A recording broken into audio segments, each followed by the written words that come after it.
Kabanata 1791. Ang apat na espiritu ay nagbukas ng daan para sa Dream Dao.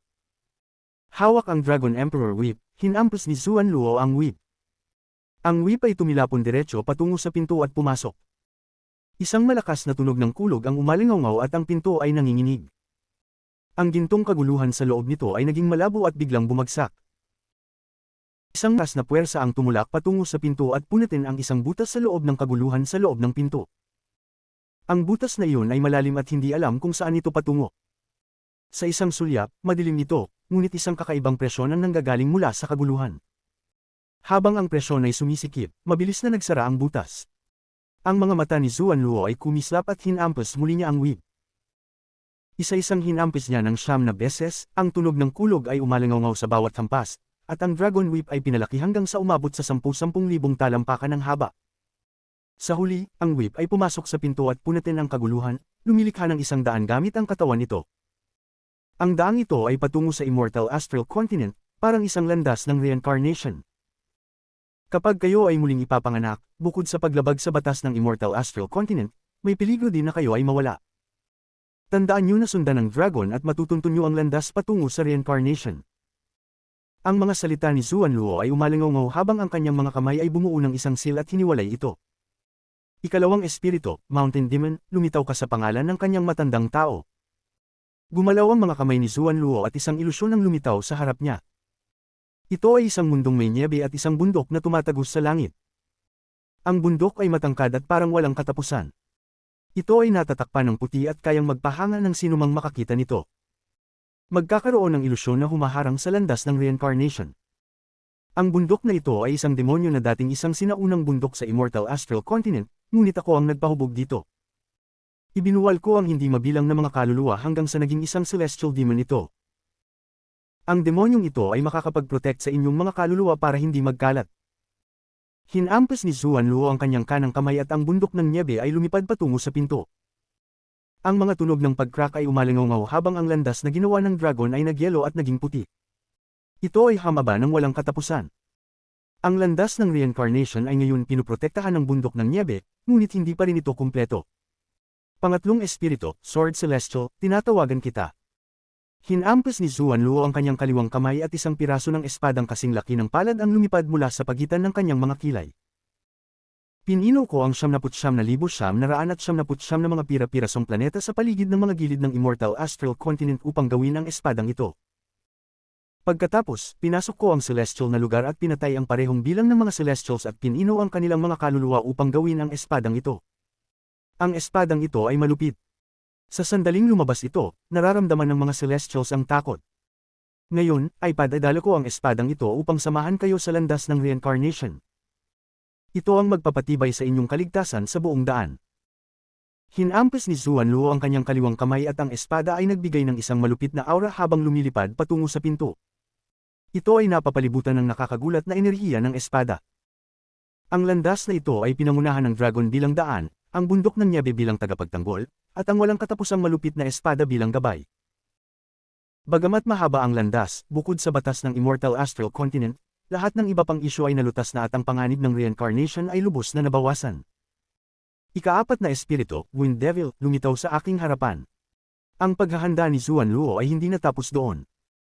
Ang reincarnation na ito ay hindi magaganap sa Immortal Astral Continent, kaya ang susi ay upang labanan ang batas ng Immortal Astral Continent.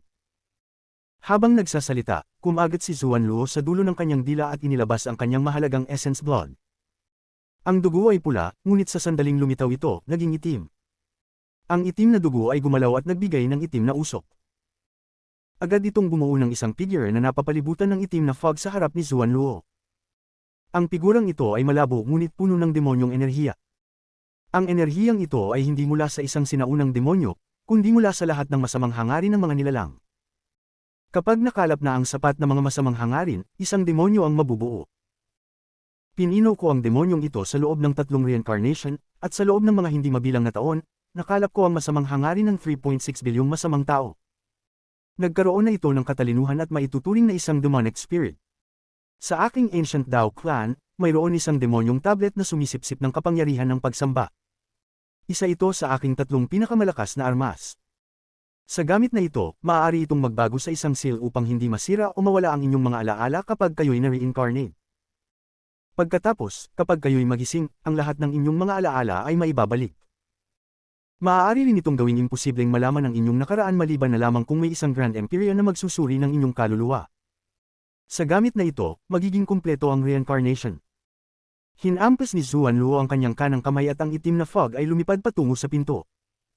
Ang landas ng yelo sa loob ng pinto ay natakpan ng itim na fog. Ang fog ay gumalaw at mukhang nakakatakot, ngunit tila kalmado at naging parang isang salamin. Matapos mailabas ang apat sa kanyang pinakamalalakas na yaman, hindi nagbago ang ekspresyon ni Zuan Luo. Ang kanyang pagpapalago ay hindi matitinag, at siya ay handa na, kaya't agad niyang na-recover ang kanyang lakas. Initaas niya ang kanyang kanang kamay at bumuo ng isang seal. Isang araw na kulay dugo ang lumitaw sa ibabaw ng kanyang kamay. Ang araw na ito ay hindi nakikita, ngunit habang tinitingnan ni Zuan Luo ito, ang tunog ng pag-crack ay umalangaw-ngaw. Ang dati ilusyonaryong araw ay agad na naging materyal. Ito ay maaaring hawakan, maramdaman, at buhatin. Wang Lin, ito ay ginawa mula sa kapangyarihan ng Grand Empyrean ng matandang taong ito, at maaaring itong walang hangganang palakasin ang kapangyarihan ng iyong mga Dao spells. Gamitin ito sa iyong Dream Dao. Gamitin ang paraang ito upang i-seal ang kanilang mga alaala sa isang panaginip hanggang sa araw na dumating ka upang gisingin sila. Para sa kanila, ang reincarnation na ito ay magiging isang panaginip. Ang araw na kasing laki ng isang kamao ay lumutang patungo kay Wang Lin at siya ito ay hinawakan. Nang hawakan ni Wang Lin ang araw, ang kanyang puso ay dumagundong. Malinaw niyang naramdaman ng isang aura na kumikislap sa loob ng araw na hindi niya maintindihan ngunit ikinagalit ang kanyang kaluluwa. Ito ba ang kapangyarihan ng siyam na araw? Tiningnan ni Wang Lin ang araw na kulay dugo sa kanyang kamay at tahimik na nag-isip saglit bago niya isinara ang kanyang mga mata. Ang Dream Dao ay agad na na-activate sa oras na isinara niya ang kanyang mga mata. Ang Dream Dao ay orihinal na spell ni Wang Lin at isang napakalakas na spell. Sa tulong ng yaman mula kay Zuan Luo, tumaas ang lakas nito ng ilang beses at halos umabot sa punto na ang mga panaginip ay nagiging realidad. Isang hindi nakikitang alon ang kumalat mula sa katawan ni Wang Lin at pinalilibutan ng lahat. Mabagal, ang lahat, kabilang si Li Qianmei, ay isinara ang kanilang mga mata at pumasok sa isang panaginip. Ang oras ay dahan-daw ang lumipas. Sa isang kisap mata, isang insenso ng oras ang lumipas. Isang malabong marka ang lumitaw sa pagitan ng mga kilay ni Wang Lin.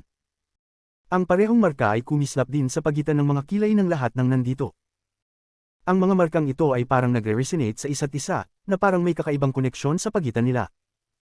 Ang koneksyong ito ay magbibigay daan kay Wang Lin na hanapin sila sa hinaharap. Sa isang tunog ng crackling, ang araw sa kamay ni Wang Lin ay nabasag. Sa sandaling naglaho ang araw, binuksan ni Wang Lin ang kanyang mga mata at binuksan din ng lahat ng iba ang kanilang mga mata. Ang mga markang nasa pagitan ng kanilang mga kilay ay hindi na kumikislap kundi malinaw at maliwanag. Isang hindi maipaliwanag na pakiramdam ang dumating sa mga puso ng lahat. Kung ang kanilang mga mata ay nakabukas o nakapikit, nararamdaman nila ang bawat isa. Lalo na si Wang Lin. Mas ramdam niya ito. Pagkatapos niyo mag-reincarnate, ang pakiramdam na ito ay magiging mas mahina. Gayunpaman, kung hindi kayo malayo sa isa't isa, madaraman niyo pa rin ito. Ngayon, maglakad kayo patungo sa katawan ng dragon at ipadadala ko kayo upang mag-reincarnate. Ang tinig ni Zuan Luo ay puno ng kapangyarihan, na nagdulot sa lahat ng katahimikan upang magnilay. Si Qing Lin ay naglabas ng isang mahahabang buntong hininga at naglakad pasulong. Siya ang unang naglakad patungo sa pinto palabas ng World Cave, at sumunod ang kanyang anak na si Qing Shuang. Si Zhou Yi ay malapit ng maglakad, ngunit isang bagay ang kumalabit sa kanya, kaya't siya ay huminto. Big Brother Joe, pakisuyo sandali. Susubukan kong tulungan ka sa iyong usapin kapag ikaw ay mag-reincarnate. Ang mga salitang iyon ni Wang Lin ay umalingaw sa isipan ni Zhou Yi. Wang Lin, maghihintay tayo sa Immortal Astral Continent. Si Qing Lin ay mukhang kalmado. Pumihit siya at nagbigay galang kay Wang Lin. Gayunpaman, ang hindi pagkakasunduan sa kanyang mga mata ay nagsiwalat ng kanyang tunay na damdamin. Si Qing Lin ay humarap at naglakad papasok sa fog na parang salamin. Ang mukha ni Qing Shuang ay malamig, tila walang anumang bagay sa mundo ang makakaapekto sa kanya. Ngunit bago siya pumasok sa fog, huminto siya saglit at tumingin pabalik kay Zhou Yi. Naway hindi mo ako istorbohin, ang kanyang mga salita ay kasing lamig ng kanyang ekspresyon, ngunit parang may mas malalim na ibig sabihin. Si Qing Shuang ay nawala sa fog. Si Zhou Yi ay tahimik na nag-isip at nagpakita ng isang mapait na ekspresyon. Tiningnan ni Wang Lin si Zhou Yi. Kilala nilang dalawa ang isa't isa ng mahigit 2,000 taon, at alam ni Wang Lin ang pagmamahal ni Zhou Yi kay Qing Shuang at ang kanilang kwento. Nakita ni Wang Lin ang mapait na ekspresyon ni Zhou Yi, kaya't nagbuntong hininga siya. Ang kanyang kanang kamay ay dumaan sa kanyang noo at ang marka sa pagitan ng kanyang mga kilay ay tila kumupas ng kaunti, parang may naalis. Pagkatapos ay ipinasok niya ito sa noo ni Zhou Yi. Pumunta ka na, Big Brother Zhou. Ipinagkakaloob ko sa iyo ang seal sa alaala ni Qing Shuang. Pagkatapos niyong mag-reincarnate, maaaring magkaroon ng koneksyon sa pagitan ninyong dalawa. Marahil ay magkikita kayong muli. Tumanggo si Zhou Yi nang mapait at nagbigay galang kay Wang Lin. Naglakad siya patungo sa pinto na puno ng pagkalito, hindi alam kung dapat pa niyang hawakan ito. Siya ay nawala sa pinto. Ang ikaapat na umalis ay si Qing Shui. Dumating siya sa tabi ni Wang Lin at tiningnan siya ng may ngiti. Junior brother, maghihintay ako sa iyo sa Immortal Astral Continent. Kung makikita mo ang aking anak na babae, pakisuyo ay alagaan mo siya. Ngumiti si Qing Shui at tiningnan si Red Butterfly. Malakas ang kanyang pag-ibig bilang ama. Ang mga mata ni Red Butterfly ay namumula at luhang dumadaloy. Naglakad siya ng ilang hakbang upang magsalita, ngunit pinigilan niya ang kanyang sarili at hindi nagsalita sa huli. Pinanood niyang maglakad si Qing Shui patungo sa pinto at pinanood siyang mawala sa loob. Ang mga luha ay walang tigil na damaloy habang siya ay naging isang sinag ng pulang ilaw at lumipad patungo sa pinto tulad ng isang paru-paro. Kabanata 1792 ngayong gabi, ang pamilya Wang ay isusumpong sa reincarnation. Ang mga tao sa tabi ni Wang Lin ay umalis isa-isa. Bago umalis, bawat isa sa kanila ay nagdasal kay Wang Lin at pagkatapos ay naglakad patungo sa pinto upang magpatuloy sa kanilang pangarap. Isang tao, si 13, ay lumuhad sa kalawakan sa harap ni Wang Lin. Itinaas niya ang kanyang ulo, at ang kanyang mga mata ay puno ng determinasyon. Guro, aalis na ako. Kahit na ang aking alaala ay may resil, hindi ko malilimutan ang kabutihang ipinakita mo sa akin. Kahit na ako'y mag-reincarnate, hindi ko ito malilimutan. Ang mga salita ni 13 ay puno ng determinasyon. Ang kanyang determinasyon ay labis na malakas, at dahil dito, kahit na ang kanyang mga alaala ay may resil, ang kanyang instinct ay mananatili. Ang instinct na ito ang pinakamahalaga sa kanya, ang relasyon niya kay Wang Lin bilang kanyang disipulo. Pagkatapos ni 13, sumunod si Situnan. Laging maingat si Situnan, at sa sandaling ito, ngumiti siya habang lumilipad papunta sa pinto. Kumuha siya ng isang banga ng alak at ibinato ito pabalik kay Wang Lin. Nahulog ito kay Wang Lin. Mahilig ako uminom ng alak sa buhay na ito, pero hindi ko alam kung magagawa ko pa ito sa susunod na buhay. Ibibigay ko ito sa iyo. Kapag nakita mo ako, ibalik mo ito sa akin. Hahaha, kailangan ko talagang mag-reincarnate bilang isang hari. Kai, ito ay dapat isang hari. Ang tawa ni Situnan ay umalingaw habang siya'y nawala sa pinto. Ngunit hindi tiyak kung matutupad ang kanyang hiling. Ang mag-reincarnate bilang isang hari sa Immortal Astral Continent ay isang bagay na hindi sigurado ni Wang Lin at Zuan Luo. Sana magkatotoo ang kanyang hiling, si Wang Lin ay may kakaibang ekspresyon. May pakiramdam siya na hindi magaganap ang mga bagay ayon sa mga inaasahan ni Situnan. Ang huling umalis ay si Li Qianmei. Ngumiti siya kay Wang Lin at hindi nagsalita ng marami. Isang linya lang ang kanyang sinabi bago naglakad patungo sa pinto. Hihintayin kita, kung hindi mo ako mahanap, hihintayin kita mula sa reincarnation hanggang reincarnation. Ang kanyang mga salita ay malumanay, ngunit ang determinasyon sa mga ito ay nagpakita ng kanyang tunay na pagkatao. Si Li Qianmei ay gumawa ng isang desisyon at hindi ito pagsisisihan. Sa labas ng pinto, tanging si Wang Lin at Zuan Luo na lang ang natira. Tumingin si Zuan Luo kay Wang Lin at dahan daw ang nagsalita, lahat sila ay pumasok na. Ang matandang ito ay magpapagana ng mga spell ko upang labanan ang batas ng Immortal Astral Continent. Kailan ka papasok? Ang mga mata ni Wang Lin ay kumislap. Tumingin siya sa pinto at biglang nagsalita, pwede bang magpadala pa ng ilan si Senior upang mag-reincarnate sa Immortal Astral Continent? Walang problema. Akala ko magiging daan-daang o libo-libo ang tao. Dahil hindi pa umaabot sa 20, hindi ito gaanong mabigat para sa akin. Basta't huwag masyadong marami, ayos lang. Ngumiti si Zuan Luo. Pasensya na, Senior, kung pwede ay maghintay pa kayo ng 5 araw para sa akin. Magdadala pa ako ng ibang tao para mag-reincarnate. Ang mga mata ni Wang Lin ay naging malamig at ang kanyang mga salita ay kalmado. May ilang tao na hindi dinala ni Wang Lin dahil hindi niya nais magbigay ng labis na presyon kay Zuan Luo. Wala namang direktang galit o puot sa kanila, ngunit para sa kapayapaan ng Cave World, nandoon sila sa isang sitwasyon na maaaring mamatay o hindi. Nang marinig ni Wang Lin ang mga salita ni Zuan Luo, nagbago ang kanyang isip. Nagdasal si Wang Lin kay Zuan Luo at pagkatapos ay lumingon, naglakad ng isang hakbang. Ang kanyang katawan ay nagbago at nawala. Nang siya'y muling nagpakita, nandoon siya sa gilid ng porma sa pagitan ng inner at outer realms. Ang bagong porma ay siya mismo ang gumawa.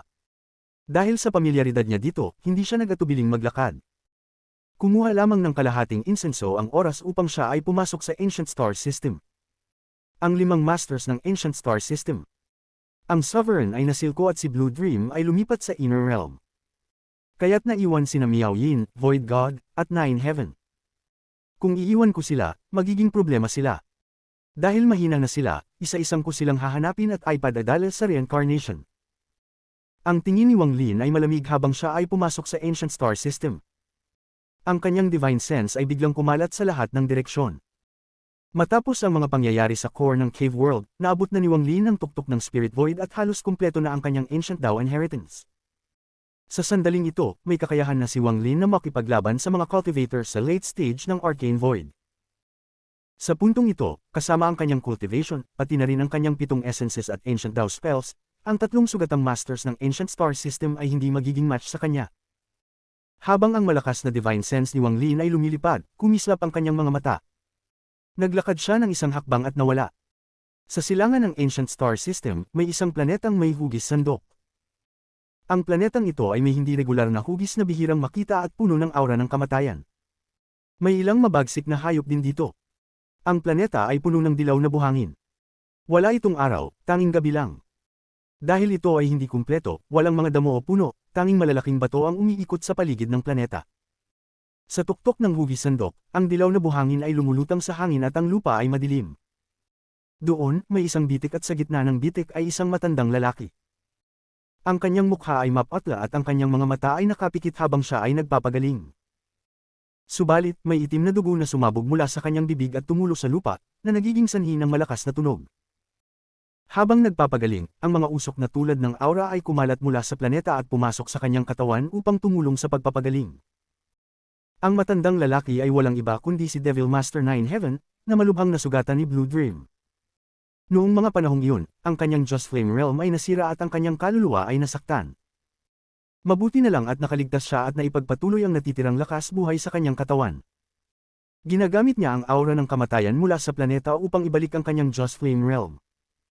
Ang paligid ay tahimik at madilim, ngunit bigla na lang itinaas ng matandang lalaki ang kanyang ulo. Ang kanyang mga mata ay bumukas at kumurap. Kasabay ng pagsabog ng isang maliwanag na ilaw sa madilim na kalangitan. Habang ang ilaw ay sumak sa planeta, isang batang lalaki na nakaputi ang lumabas. May puting buhok at malamig na ekspresyon, si Wang Lin ang dahilan ng gulat ni Nine Heaven.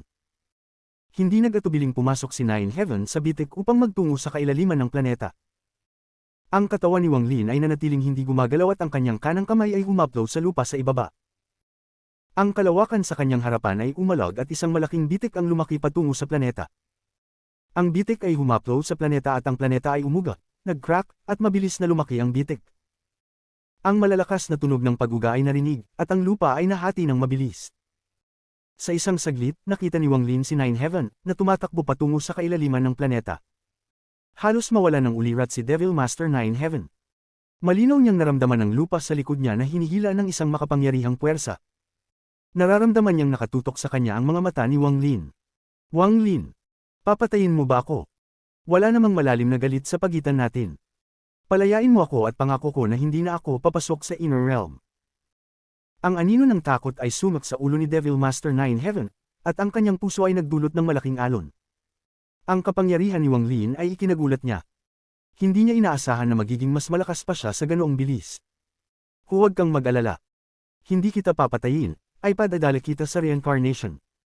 Habang nagsasalita si Wang Lin, itinaas niya ang kanyang kaliwang kamay patungo sa planetang nasa ibaba. Ginamit niya ang parehong mga kamay upang gamitin ang Heaven Ripong sa planeta. Kung gusto mong pumatay, patayin mo na. Anong ibig mong sabihin na ay padadala mo akong sa reincarnation? Sigaw ni Nine Heaven at desperado siyang bumuo ng mga sail. Inilatag niya lahat ng kanyang spell sa harap niya at kumuha ng maraming treasures upang labanan ang nakakatakot na puwersa.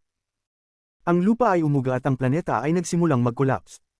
Ang mga bitik ay kumalat ng mabilis, at sa isang sandali lang, ang crescent-shaped na planeta ay nahati sa dalawa ni Wang Lin.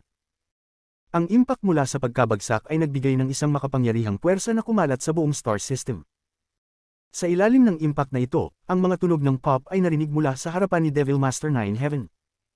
Ang lahat ng kanyang mga spell at treasures ay gumuho. Dumuyugo siya mula sa kanyang bibig habang kinagat ang kanyang mga ngipin at nagtatangkang tumakas. Ngunit tahimik na lumitaw si Wang Lin sa kanyang harapan, at ang kamay ni Wang Lin ay dumapo ng direkta sa pagitan ng kanyang mga kilay. Narito nga ako upang ipadala ka sa reincarnation, at hindi upang patayin ka. Ang kalmadong mga salita ni Wang Lin ay umalingaw-ngaw. Ito ang huling tunog na narinig ni Nine Heaven. Nang damapo ang kamay ni Wang Lin, ang kanyang kaluluwa ay nasil at inilagay ni Wang Lin. Madali niyang nasil si Devil Master 9 Heaven, na nasugatan ng Dao Master Blue Dream. Mula nang dumating si Wang Lin hanggang sa masil si 9 Heaven, ilang saglit lang ang lumipas. Ang mga mata ni Wang Lin ay naging malamig habang tinitingnan niya ang kanlurang bahagi. Nararamdaman niyang doon nagpapagaling si Miao Yin. Si Miao Yin ay nasa isang planetang puno ng spiritual energy. Kung titingnan mula sa malayo, isang water planet ito. Wala itong mga kontinente kundi mga isla lang. Ang natitirang bahagi ng planeta ay natatakpan ng dagat. Ang dagat ay hindi asul, kundi ginintuan.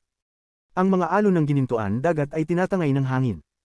May ilang mabagsik na hayop na lumalangoy sa dagat, kung minsan ay lumilitaw ang kanilang mga anino. Malalaki ang mga ito. Si Miao Yin ay nakaupo sa pinakamalalim na bahagi ng dagat, napapaligiran ng kadiliman. Ngunit kung titignan ng mabuti, makikita ang dagat ng puting mga buto. Ang mga puting buto ay karamihang mga buto ng hayop. Habang nagpapagaling si Miao Yin sa kailaliman ng dagat, tila may isang tunog ng pag-angal na kumakalat sa tubig sa pamamagitan ng isang espesyal na paraan. Wang Lin, Blue Dream, hindi kayo mamamatay ng matiwasay. Ang mga mata ni Miao Yin ay bumukas ng malaki, at ang kanyang ekspresyon ay dumistorta. Nasugatan siya ni Blue Dream at ang kanyang cultivation ay bumaba sa Spirit Void. Kakailanganin ng hindi bababa sa 100 taon upang makabalik sa kanyang pinakamataas na kalagayan. Patuloy niyang pinagpapagaling ang sarili upang mapabilis ang oras. Habang siya ay humangal, inilabas ni Miao Yin ang kanyang kanang kamay patungo sa dagat. Isang vortex ang lumitaw at isang mahabang itim na ahas dagat ang nanginginig at hindi na naglakas loob na lumaban habang nahuli ito ng vortex. Hinawakan ni Miao Yin ang ulo ng ahas dagat at kinagat ang leeg nito. Ininhale niya at tinanggal ang lahat ng essence ng ahas dagat. Agad na naging isang skeleton ng ahas dagat at itinapon sa tabi. Nasa kalagitnaan siya ng pagpapagaling ng magbago ang kanyang ekspresyon at tumingin sa itaas. Ang kalangitan ay dumistorte sa itaas ng gininto ang karagatang iyon at si Wang Lin ay lumabas. Ang kanyang mga mata ay parang kidlat habang tinitingnan ang dagat sa ibaba. Miao Yin, ngayon ay dumaan ako upang ipadala ka sa reincarnation. Kabanata 1793 yayanig ang buong immortal astral continent. Sa kailaliman ng dagat, makikita ang matinding ekspresyon ni Miao Yin, ngunit siya'y napalunok at ang kanyang mga mata ay puno ng takot. Namatay na ang aking avatar at kinuha mo ang kaluluwa ng aking avatar. Dapat sana'y tapos na ang ating alitan, kaya bakit ka narito upang patayin ako? Mahirap para sa mga cultivator tulad natin ang makamit ang ganitong antas ng cultivation.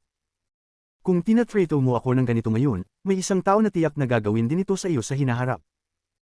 Ang tinig ni Dao Master Miao Yin ay matalim at umabot mula sa kailaliman ng dagat. Ang tunog ay kumalat sa gintong dagat at lumikha ng isang malaking alon. Isang malaking vortex ang nabuo at rumagasa patungo kay Miao Yin. Sa puntong ito, si Wang Lin ay nasa langit at si Miao Yin ay nasa ilalim ng dagat. Nahati sila ng vortex, ngunit malinaw nilang nakikita ang isa't isa. Hindi tumakas si Miao Yin gaya ng ginawa ni Nine Heaven. Alam niyang bumaba na ang kanyang cultivation level at wala na siyang pagkakataon na makatak-tao mula kay Wang Lin. Hinday ko ikaw papatayin ngayon. Narito lang ako upang ipadala ka sa reincarnation. Tinitigan ni Wang Lin si Miao Yin na nasa loob ng vortex. Itinaas niya ang kanyang kamay at bahagyang iniabot ito patungo kay Miao Yin. Isang malaking palad ang lumitaw at sumugod patungo sa dagat sa ibaba. Nagbago ang ekspresyon ni Miao Yin at tinitigan si Wang Lin. Siya ay labis na naguguluhan sa kanyang isipan. Mas nauunawaan ni Miao Yin si Wang Lin kumpara kay Nine Heaven. Nang marinig ni Nine Heaven ang salitang reincarnate, inisip niyang papatayin siya ni Wang Lin, kaya't nagtakbuhan siya upang tumakas. Ngunit hindi ganoon si Miao Yin. Saan ako reincarnate? Nang umabot ang malaking palad sa kanya, sumigaw si Miao Yin ng matalim. Sa immortal astral continent. Habang umaabot ang mga salitang ito, isang malakas na pag-uga ang umabot. Ang malaking palad ay dumaan sa sea vortex at hinawakan si Miao Yin. Ang puso ni Miao Yin ay nanginginig at nagpasya siyang sumuko na sa lahat ng hindi kapaki-pakinabang na paglaban. Ipinihit niya ang kanyang mga mata at hinayaan si Wang Lin na hawakan siya. Matapos siyang seal, inilagay siya ni Wang Lin sa kanyang storage space at pinagsama siya sa kanyang avatar. Ang dagat ay naging kalmado, na parang wala nang nangyari. Lumiko si Wang Lin at naglakad patungo sa langit. Mayroon pang Heaven Master Void God. Nagliwanag ang mga mata ni Wang Lin at tinignan ang malayo. Natagpuan niya kung saan naruroon ang orihinal na katawan ni Heaven Master Void God. Pinatay ni Wang Lin ang avatar ni Heaven Master Void God at malubhang nasaktan ang kanyang orihinal na katawan. Pagkatapos noon, hindi na siya pumasok sa Inner Realm, kaya't natapos na rin ang kanilang mga problema. Ngunit ang pag-iwan ng taong ito ay magiging isang malaking problema sa hinaharap. Ayaw niyang iwanan lahat ng problema kay Blue Dream at Master South Cloud. Gusto niyang ayusin ito ng mag-isa. Ang kanyang tingin ay dumaan sa mga bituin at bigla siyang nawala. Sa katimugang bahagi ng Ancient Star System, may isang lugar na puno ng mga labi. Dati ay may isang planeta dito, ngunit gumuho ito at naging isang lugar ng kamatayan na puno ng mga bato. Si Heaven Master Void God ay nanatili dito. Ibinigay na niya ang ideya ng pagpunta sa Inner Realm at kahit ang ideya ng pakikidigma. Ngunit kahit siya ay hindi alam kung ito ay pansamantala o permanente. Sa ngayon, hindi na siya nang ahas pumasok sa Inner Realm. Nakaramdam siya ng matinding takot kay Wang Lin. Sa mga sandaling ito, siya ay nakaupo sa ibabaw ng isang bato, nag-aaral. Nilalason niya ang katawan ng lakas mula sa mga bituin at nararamdaman ang mga pagbabago sa paligid niya. Kung walang mang-istorbo sa kanya, maaari siyang maghintay dito ng libu-libong taon. Hanggang sa makumplito ang kanyang cultivation at makarating siya sa kanyang tuktok muli, upang lumabas at yayanigan ang mundo ng kuweba. Tiwala siya na kung walang manggugulo, magagawa niyang gawin iyon. Sa katotohanan, kahit na may mang-istorbo sa kanya, hindi alintana kay Heaven Master Void God basta't hindi si Wang Lin ang manggugulo. Ngunit habang maganda ang mga ideya niyang ito, malupit ang realidad. Sa araw na ito, mukhang normal ang star system, ngunit isang hindi nakikitang presyon ng damapo sa lugar na ito. Ang pagdating ng pressure na ito ay nagdulot sa lugar ng hindi matatag na kalagayan. Ang mga bato ay nagsimulang magkalat at tinangay ng hangin. Mula sa malayo, parang isang halo na nagwawala. Bigla binuksan ni Heaven Master Void God ang kanyang mga mata at ipinakita ang isang mapait na ekspresyon. Nakita niya ang puting anyo na hindi niya malilimutan na papalapit sa kanya. Ang kanyang puting buhok ay parang isang bangungot na nagdudulot sa kanyang puso ng takot. Siya, dumating pa rin, naisip ni Heaven Master Void God habang tinitingnan si Wang Lin na palapit, at ang kanyang mga mata ay puno ng kawalan ng pag-asa. Wang Lin, noon gusto ko sanang angkinin ka at patayin ka, ngunit nabigo ako. Namatay ang aking avatar at nagbigay ako ng pangako na hindi napapasok sa Inner Realm sa buong buhay ko. Ikaw, maaari mo ba akong patawarin kahit isang beses? Bihira si Heaven Master Void God magsalita ng ganito, ngunit kailangan niyang gawin ito sa sandaling ito. Habang nagsasalita, tumayo siya at nagdasal kay Wang Lin. Si Wang Lin ay nakatayo sa ibabaw ng isang bato na 1,000 talampakan ang layo mula kay Heaven Master Void God. Matapos mag-isip ng ilang sandali, nagsalita siya ng dahan-dahan. Hindi ka nababagay na manatili dito. Pupunta ako sa Immortal Astral Continent. Marami na ang nagdesisyon na mag-reincarnate sa Immortal Astral Continent. Pumunta ka na rin para makapamahinga ako. Ikaw, nagbago ang mukha ni Heaven Master Void God at maraming naiisip, ngunit sa huli, huminga siya ng malalim. Pupunta ka na at hindi mo pakiramdam na ligtas na iwan akong dito. Naisip mo na ba na pagkatapos mong umalis ng ilang panahon, ang bagong henerasyon ay isisilang sa Ancient Star System? Baka ang iba sa kanila ay mas malakas pa kaysa sa akin. Patayin mo ba silang lahat? Hindi ko sila kayang patayin lahat, pero maaari kong iselyo ang iba't ibang clan sa Ancient Star System at ipadala ang mga third step cultivators para mag-reincarnate. Kung ayaw nila, papatayin ko sila. Tahimik ang mga salita ni Wang Lin, ngunit ang kahulugan ng kanyang mga salita ay magugulat ang sinuman. Hindi nagsalita si Heaven Master Void God ng matagal. Tinitigan niya si Wang Lin ng isang takot na tingin. Baliw, talaga siyang baliw, pinipilit niya akong mag-reincarnate, wala akong magagawa. Nagpakita ng isang malupit na ngiti si Heaven Master Void God at nagpa siya ng sumuko at pinaikit ang kanyang mga mata. Iwinagayway ni Wang Lin ang kanyang manggas at ipinasok si Heaven Master Void God sa kanyang storage space bago umalis. Ang Kangming clan ay isang clan mula sa Outer Realm na nakilahok din sa digmaan. Bagamat hindi malaki ang clan, mayroon silang third step na ninuno. Pumili ng tumakas ang ninunong ito nang mapansin niyang hindi maganda ang sitwasyon at hindi na siya lumabas. Ang clan ay matatagpuan sa isang rehiyon na may halos 100 planeta, ngunit sa araw na ito, lumapit si Wang Lin sa Kangming clan. Ang kanyang pagdating ay nagdulot ng malakas na tunog sa bawat hakbang, nagpadala ng malakas na shockwave patungo sa Kangming sect. Pumasok siya sa atmosphere ng isang planeta at tahimik na naglakad patungo sa pinakamataas na tuktok. Sa tuktok ng bundok, may isang malaking templo at isang kalagitnaang lalaki ang nakaupo sa loob. Nang dumating si Wang Lin, bumukas ang kanyang mga mata, at ipinakita ang takot. Aakma siyang tumayo ng magtaglay ng panginginig ang katawan at isang kanan kamay ang lumitaw sa likod niya. Dahan-daang pinindot ito sa kanyang balikat, pinanatili siya sa lupa, at hindi siya nakatakbo. Ako'y magsusulong sa iyo upang mag-reincarnate. Ito ang huling bagay na narinig niya bago mawalan ng malay. Ang isang nakakatakot na puwersa na puno ng takot ay pumasok sa kanyang balikat at siya ay nasil. Sandali lang, umalis si Wang Lin mula sa Kangming clan.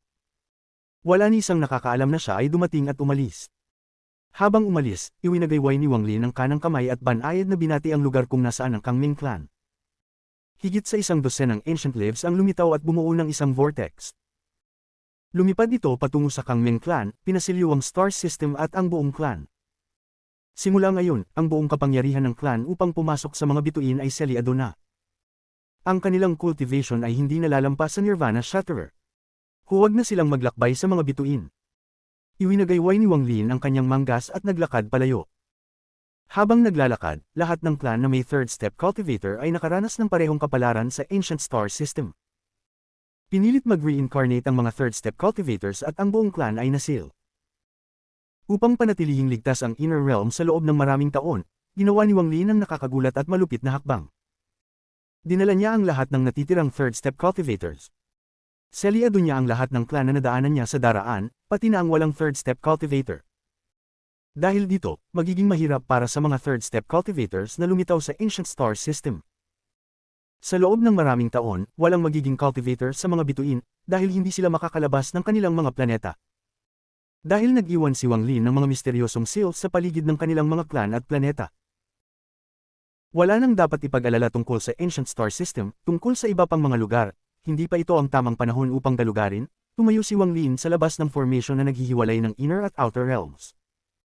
Tumitig siya sa ancient star system ng matagal bago pumasok sa formation at nagtungo sa All Heaven. Sa puntong ito, tapos na ang lahat ng kailangang gawin ni Wang Lin sa Cave World, kaya't siya ay malapit nang umalis. Sa All Heaven, ang gintong pintuan ay nagbigay ng isang nagniningning na liwanag. Si Zuan Luo ay nakaupo doon habang tinitingnan ng malayo, at nakita niya si Wang Lin. Ang anyo ni Wang Lin ay lumitaw at yumuko siya kay Zuan Luo. Natapos na po ng Junior ang lahat ng aking paghahanda at nagdala ng ilang mga tao. Sana po'y ipagpatuloy niyo ang spell upang ipadala sila sa reincarnation. Iwinagayway ni Wang Lin ang kanyang manggas at 8 tao ang lumitaw. Ang kanilang mga ekspresyon ay malungkot at puno ng pag-aalangan, ngunit hindi nila kayang magrebelde. Matapos kayo mag-reincarnate, wala nang alitan sa atin. Sana'y malaman nyo kung anong makabubuti sa inyo. Ang mga salitang tahimik ni Wang Lin ay nagpaalalahan sa lahat ng kahulugan nito.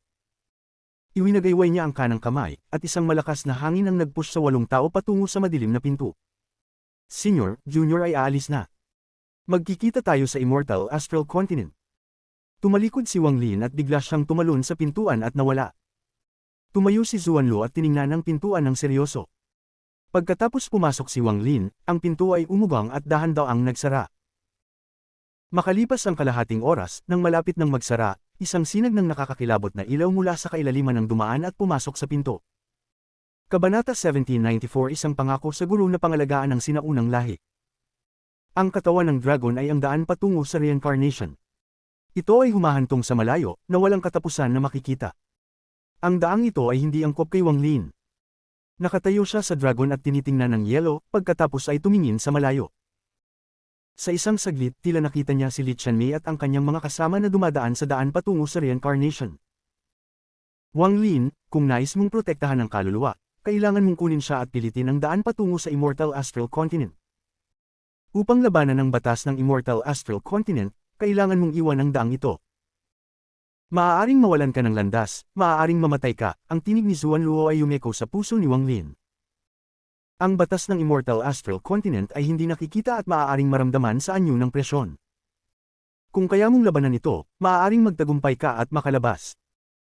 Gayunpaman, kahit natutulungan kita, mayroon lamang 50% na tsansa na magtagumpay, mula pa noong sinaunang panahon, hindi ko narinig na ang isang Grand Empyrean ay tumulong sa isang tao upang labanan ang batas ng Immortal Astral Continent. Dapat ikaw ang unang makagawa nito, ito ay iyong sariling tadhana, kaya hindi mo kailangang magpasalamat ng labis sa matandang ito. Kung makakalabas ka, tatanggapin kita bilang aking disipulo at ibabalik kita sa sinaunang Dao Clan. Kung ikaw ay mamatay, tutulungan ko na alagaan ang mga taong nag-reincarnate, ikaw, mag-ingat ka. Nagbuntong hininga si Zuan Luo. Talaga niyang nakatagpo ng pagkagusto kay Wang Lin. Nilalayo niyang ipasa ang lahat kay Wang Lin at hayaang pangalagaan ni Wang Lin ang sinaunang Dao Clan habang siya ay nasa reincarnation. Plano rin niyang tulungan si Wang Lin kung posible bang makapasok siya sa Immemorial God Realm at maging ang ika-10 araw. Bagamat hindi tiyak at mahirap ang bagay na ito, naisip niya ito. Ang Immortal Astral Continent ay may hindi mabilang na cave worlds, at halos bawat sekta ay may sarili nilang cave world. Kung nais mong magkaroon ng buhay sa isang cave world, kailangan mo ng Heavenly Dao. Bagamat hindi marami ang Heavenly Daos, hindi rin sila bihirang makuha. Sa paglipas ng panahon, maaari kong isipin ang hindi mabilang na mga buhay sa cave worlds ay nagbukas ng pinto at sinubukang makalabas, ngunit namatay sila sa batas ng Immortal Astral Continent. Kapag tinahak mo ang Dragon Road patungo sa Immortal Astral Continent, maaaring makita mo ang maraming portal. Ang mga portal na ito ay ang ibang cave worlds ng Immortal Astral Continent. Makikita mo rin ang hindi mabilang na mga katawan. Sila ang mga namatay sa loob ng hindi mabilang na taon dahil sa batas ng Immortal Astral Continent. Hindi ko alam kung anong magiging resulta kapag ang isang tao mula sa cave world ay pumasok sa Immortal Astral Continent, ngunit umaasa akong ikaw ang unang magtagumpay. Hindi ako maaaring manatili sa Celestial Land ng matagal. Hihintayin kita ng 10 taon, kung hindi ka pa lumabas sa loob ng 10 taon, maaari kang mamatay. Ang mga salita ni Zuan Luo ay may kasamang tanda ng paglipas ng panahon habang umaeko ito sa isipan ni Wang Lin. Ang kanyang anyo ay lumitaw sa harap ni Wang Lin. Ang kanyang tingin ay mabait habang tinitingnan si Wang Lin, parang tinitingnan ang kanyang sariling inapo. Sa batas ng Immortal Astral Continent, hindi ko maaaring iwanan ng anumang marka sa iyo upang makita kung gaano kalayo ang iyong narating o kung ligtas ka. Ang tanging bagay na maaari kong gamitin upang hatulan ay ang oras, 10 taon. Wang Lin, pagkatapos ng 10 taon, ang spell na tumutulong sa iyo upang labanan ang batas ng Immortal Astral Continent ay babasag. Ang kapangyarihan ng batas ng Immortal Astral Continent ay aabot sa tuktok nito. Marahil tanging ang matibay na puso ang makakapagpanatili sa iyo mula sa pagkawala ng landas. Kailangan mong makarating sa Immortal Astral Continent sa loob ng 10 taon. Tahimik na nag-isip si Wang Lin habang tinitingnan si Zuan Luo. Palagi niyang aalalahanin ang lahat ng ginawa ni Zuan Luo para sa kanya. Ngayon, bago ka umalis, sabihin mo sa akin, nais mo bang tanggapin ako bilang iyong guro? Ang tinig ni Zuan Luo ay banayad. Nang pumasok ito sa mga tenga ni Wang Lin, ito ay may mainit na pakiramdam. Ang determinasyon na handang tanggapin si Wang Lin ngayon, sa halip na maghintay hanggang makarating siya sa Immortal Astral Continent, ay nagbigay ng kilig sa puso ni Wang Lin. Guro, wala nang dahilan si Wang Lin upang hindi tanggapin ang mabigat na kabutihang loob at responsibilidad na ito. Naiintindihan ni Wang Lin na nangangahulugan ito na ngayon ay may koneksyon at responsibilidad siya sa sinaunang Dao Clan na hindi niya maaaring talikuran. Ibig sabihin, ipaglalaban niya ang sinaunang Dao Clan, kahit na kailangan niyang magbayad ng buhay. Ito ay para tugunan ng lahat ng ginawa ni Zuan Luo para sa kanya. Tumawa si Zuan Luo. Siya ay labis na masaya. Tinitingnan si Wang Lin at tinulungan siyang tumayo. Maingat niyang tiningnan si Wang Lin, at ang kanyang tawa ay yumeko. Disipulo, hihintayin kita sa Immortal Astral Continent. Habang nagsasalita si Zuan Luo, inigalaw niya ang kanang kamay at isang bahagi ng yelo sa kahabaan ng Dragon Road ay natunaw, lumilikha ng isang puwang. Ang mga bug zone ng nakakatakot na liwanag ay lumabas mula sa puwang. Ang liwanag na ito ay bahagi ng batas ng Immortal Astral Continent. Ikaw ay aking disipulo, kaya magbibigay ako sa iyo ng isang regalo para sa pagiging aking disipulo. Tinamaan ni Zuan Luo ang kanyang noo gamit ang kanang kamay at kinagat ang dulo ng kanyang dila upang iluwa ang isang bangkus ng dugo. Ang dugo ay nagbigay ng pulang kislap at naging isang Blood Dragon. Ang Blood Dragon ay umuungol habang pinalibutan si Wang Lin at dinala siya patungo sa puwang sa yelo. Ang guro ay isa sa 9 na araw, kaya ang isang bangkus ng aking Essence Blood ay magpoprotekta sa iyo ng ilang sandali. Ngayon ay itatapon ko ang spell upang matulungan kang labanan ang batas ng Immortal Astral Continent. Nagmadali si Wang Lin patungo sa puwang na may Blood Dragon. Ang kanyang kanang kamay ay inabot sa walang hangganan at mga sinag ng nakakatakot na liwanag ay lumabas. Ang mga sinag ng liwanag na ito ay mga buhay at kaluluwa mula sa storage space ni Wang Lin. Maliban sa mabangis na tao, halos lahat sila ay naroon. Si Xu Liguo, Liu Jinbiao, ang mga mosquito beasts, at iba pa. Lahat ng nasa storage space ni Wang Lin ay lumitaw. Pati ang Moongazer Serpent, na masyadong malaki, ay nagpakita ng mga palatandaan ng paglabas. Ang mga nilalang na ito ay matagal nang sumusunod sa disipulo, hinihiling ko sa guro na ipadala sila sa Immortal. Nang magsalita si Wang Lin, ang grupo ng mosquito beasts na pinamumunuan ng Mosquito King ni Wang Lin ay nagpakita ng kabangisan sa kanilang mga mata. Nagmadali silang lumipad patungo sa puwang sa yelo. Tila may isang bagay na matinding nais nila sa labas, at nagsimulang magmadali silang lumabas. Ang biglaang pagbabagong ito ay nagulat kay Wang Lin, at pati si Zuan Luo ay nataranta. Ang hindi nakikitang batas ng Immortal Astral Continent ay pumuno sa madilim na walang hangganan. Gayunpaman, ang mga mosquito beasts ay hindi nagpakita ng anumang kakulangan ng kaginhawaan at nagsimulang dumaan sa isang nakakagulat na pagbabago. Ang kanilang mga katawan ay mabilis na lumaki, ang kanilang mga ulo ay naging mas malaki, at ang tunog ng pagputok ay narinig mula sa kanilang mga katawan. Nagbigay sila ng isang nakakatakot na liwanag, at kung titingnan, parang ang kanilang tahanan ang lugar na ito. Ngunit, makalipas ang ilang sandali, isang nakakagulat na pagbabago ang nangyari. Sa isang dahilan, habang ang mga mosquito beasts ay nakakaramdam ng ginhawa, naglabas sila ng masakit na sigaw. Isang malaking bilang ng mga mosquito beasts ang sumabog habang umaatungal. Sila sa sakit. Naging usok ng dugo at laman sila at naglaho. Nagulat si Wang Lin at nang dumating siya upang tulungan sila, ang mga hindi pumutok ay lumaki muli hanggang sa bawat isa ay maging kasing laki ng bundok. Ngunit hindi nagtagal, maraming mosquito beasts ang pumutok, ngunit ang natitira ay patuloy na lumalaki. Lalo na si Wang Lin's Mosquito King na natakpan ng dugo, naglalabas ng malupit na hiyaw. Tila nakikipaglaban ito sa isang uri ng lakas at tila nagsasanib sa isang bagay. May malalim na koneksyon si Wang Lin sa Mosquito King at handa siyang tumulong ng walang pag-aalinlangan, ngunit pinigilan siya ni Zuan Luo. Nakita rin ng Mosquito King ang hangarin ni Wang Lin na tulungan siya, ngunit nagsusumikap itong lumipad palayo. Tinitingnan nito si Wang Lin na may determinasyon sa mga mata. Huwag huminto, ang iyong kawan ng mga hayop ay kakaibang uri. Kumikislap ang mga mata ni Zuan Luo habang tinitingnan ng mosquito beast, at ang kanyang tinig ay seryoso. Sila ay nag-aangkop sa walang hangganang puok na puno ng batas ng Immortal Astral Continent, at mula sa kanilang hitsura, ang kanilang mga ninuno ay dati nang nakatira sa isang lugar na katulad nito noong unang panahon. Para sa kanila, parang pagbabalik sa kanilang bayan. Ang kanilang mga kaluluwa ay nakadarama na ito ang kanilang tahanan, ngunit hindi sila lumaki rito. Ito ang nagdudulot ng problema sa kanilang mga kaluluwa at nagiging sanhi ng kanilang pagkamatay. Parang isang isda na sanay na sa buhay sa labas ng tubig, ngunit kapag bumalik sa tubig, malulunod. Tumitig si Zuan Luo sa mga mosquito beasts at nag-isip. Pagkatapos magsalita pa si Zuan Luo, isang malaking bilang ng mga mosquito beasts ang namatay, at ngayon ay mas mababa sa 100 na lang ang natira. Gayunpaman, bawat isa sa kanila ay nakakagulat na malaki. Ang kanilang mga katawan ay lumalaki ng mabilis at ipinapakita ang sakit. Bagamat marami sa kanila ang namatay, hindi isang mosquito beast ang umatras. Malinaw sa kanilang isipan na nararamdaman nila na ang pagkakataong ito ay ang pinakamahalagang bahagi para sa kanilang ebolusyon. Kapag sila ay nagtagumpay, magiging katulad nila ang kanilang mga ninuno. Ang mga alaala ng kanilang mga ninuno mula sa kanilang mga kaluluwa ay sumabog habang sila ay lumalaki. Lalo na ang Mosquito King ni Wang Lin, na pinakamalaki at nakakagulat. Ang katawan nito ay umaabot sa daan-daang libong talampakan, kasing laki ng nakita ni Wang Lin sa hiwa noong nakaraan sa Wind Celestial Realm. Isang nakakatakot na aura ang sumabog mula sa katawan nito. Lumipas ang kalahating insenso ng oras.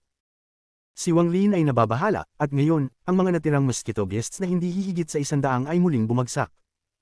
Sa pagkakataong ito, hindi na matiis ni Wang Lin. Mas gugustuhin niyang makita ang mosquito beast na mabaigo sa ebolusyon nito kaysa makita itong mamatay. Ang Mosquito King ay parang kamag-anak ni Wang Lin. Ito ay sumama sa kanya sa loob ng mahigit 2,000 taon. Habang ang mga mosquito beasts ay bumagsak, si Wang Lin ay nagmadaling lumabas mula sa yelo at sumugod patungo sa mga bumagsak na mosquito beasts. Habang papalapit siya, isang dagandong na parang kalangitan ang umabot mula sa pagbagsak. 9 na dagandong ang sumunod. Ang mga tunog na ito ay nagkaugnay, at pati ang walang hanggan na espasyo na puno ng batas ng Immortal Astral Continent ay kumilos sa takot. Habang bumabagsak ang mga mosquito beasts, ang Mosquito King ay tumakbo palabas. Kasing laki ito ng isang planeta, at ang malaki nitong bibig ay sapat na upang magdulot ng panginginig sa sinuman. Sa likod nito, 9 na gintong mosquito beasts ang sumunod. Bawat isa sa kanila ay kasing laki ng Mosquito King na nakita ni Wang Lin sa Wind Celestial Realm. Lahat sila ay nagbigay ng isang mabagsik na aura, at nang makita ito ni Zuan Luo, kumislap ang kanyang mga mata. Mayroong sabi-sabi na ang Immortal Astral Continent ay isang desyertong lupa sa simula. Pagkatapos, ang God Realm ay lumitaw at lumikha ng buhay. Pagkatapos ay lumitaw ang mga bituin, ngunit nasa ilalim ng kontinente. Pagkatapos, ang batas ng Immortal Astral Continent ay bumaba tulad ng dagat. 9 na iba't ibang hayop ang lumitaw kasabay ng Ancient Ancestor. Ito, ang hayop na ito ay maaaring magsanib sa kaguluhan ng Immortal Astral Continent. Maaaring, sila, lumingon si Zuan Luo at pinalawak ang kanyang mga mata, puno ng hindi pagkakapaniwala. Kabanata 1795 Isang pag-iisip ng emperador, mga ugat ng problema lumilitaw. Naramdaman ni Wang Lin ang kasiyahan sa kanyang puso. Tumingin siya sa natitirang 10 mosquito beasts at sa kanyang Mosquito King. Nagmadali siyang lumabas na may kasamang Blood Dragon sa paligid at lumapag sa ulo ng Mosquito King. Guro, magkikita tayo sa Immortal Astral Continent. Inikat ni Wang Lin ang katawan at nagbaw kay Zuan Luo. Ang Mosquito King ay umungol ng mabagsik at sumugod papasok sa kalaliman kasama si Wang Lin. Sa likod niya, ang 9 na mosquito beasts ay sumunod na parang mga gwardya. Tumingin si Zuan Luo sa naglalaho na si Wang Lin sa pagitan ng yelo. Matapos ang matagal na panahon, ipinikit niya ang kanyang mga mata at iniangat ang kanyang kamay. Ang siwang sa yelo ay humigpit at napatigilid. Ang hayop na tulad ng lamok, maaari ba itong isa sa 9 na hayop na ipinanganak mula sa batas ng Immortal Astral Continent kasabay ng Ancient Ancestor? Kung totoo ito, ang hinaharap ni Wang Lin ay hindi ko na kayang hulaan, siya, malamang ay magiging ika-10 araw ng Immortal Astral Continent na siya lang mag-isa. Kung talagang maging ika-10 Grand Empyrean siya, ang aming Ancient Dao Clan ay magsisilbing walang hanggan. Ang mukha ni Zuan Luo ay nagiba ng kulay at medyo pumula. Nabigla siya sa lamok na sumisipsip ng batas ng Immortal Astral Continent. Sa sandaling ito, nagdaan ng maraming kaisipan sa kanyang isipan. Matapos ang mahabang panahon, naglakad si Zuan Luo palayo sa landas ng dragon. Sa paligid ng kanyang katawan, isang dugo pulang araw ang lumitaw. Ang dugo pulang araw ay bumalot sa paligid at pinipigilan ang batas ng Immortal Astral Continent. Ang liwanag ng dugo pulang araw ay bahagyang sumilip mula sa paligid ng yelo at nagbigay liwanag sa walang hanggan. Sa ganitong paraan, nakikipaglaban siya sa batas ng Immortal Astral Continent mag-isa. Ang walang katapusang puwang sa pagitan ng mundo ng kuweba at ng Immortal Astral Continent ay naglalaman ng batas ng Immortal Astral Continent. Hindi lamang ito konektado sa kuweba ng mundo ni Wang Lin, kundi pati sa lahat ng mga kuweba ng mundo sa Immortal Astral Continent. Mula sa mga sinaunang panahon, maraming henyo mula sa mga kuweba ng mundo ang natuklasan ng katotohanan matapos hindi matanggap ang kanilang tadhana.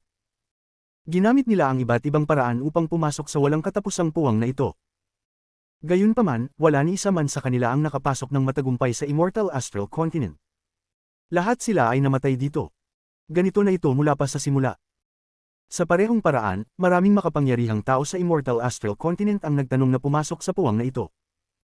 Gusto nilang subukan na maunawaan ang batas dito, o kaya'y gamitin ang lugar na ito upang makapasok sa kuweba ng mundo ng ibang sekta. Baka may ilang nakapagtagumpay, ngunit kakaunti lamang sila, at madali silang maliga dito. Dahil dito, napakakaunti ng mga taong nakapasok sa lugar na ito. Paminsan-minsan, makikita ni Wang Lin ang mga bangkay na dumadaan sa kanya, at nananatili silang mag-isa sa puwang na ito magpakailanman. Ang puwang na ito ay parang dagat, baka ang lugar na ito ay maaaring ituring na isang dagat na puno ng batas ng Immortal Astral Continent. Habang nakaupo si Wang Lin sa likod ng Mosquito King, tinitingnan niya ang walang hanggan na puwang sa harap niya. Walang tunog, walang liwanag, at walang bakas ng buhay. Tahimik na patay ang lugar na ito. Ang mga tao ay maaaring magwala dahil sa matinding katahimikan. Habang mas matagal silang nananatili dito, mas magulo ang kanilang isip. Kahit ang mga may matibay na isipan ay mahihirapang magpakalma. Mas mahalaga pa, madali kang maligaw dito.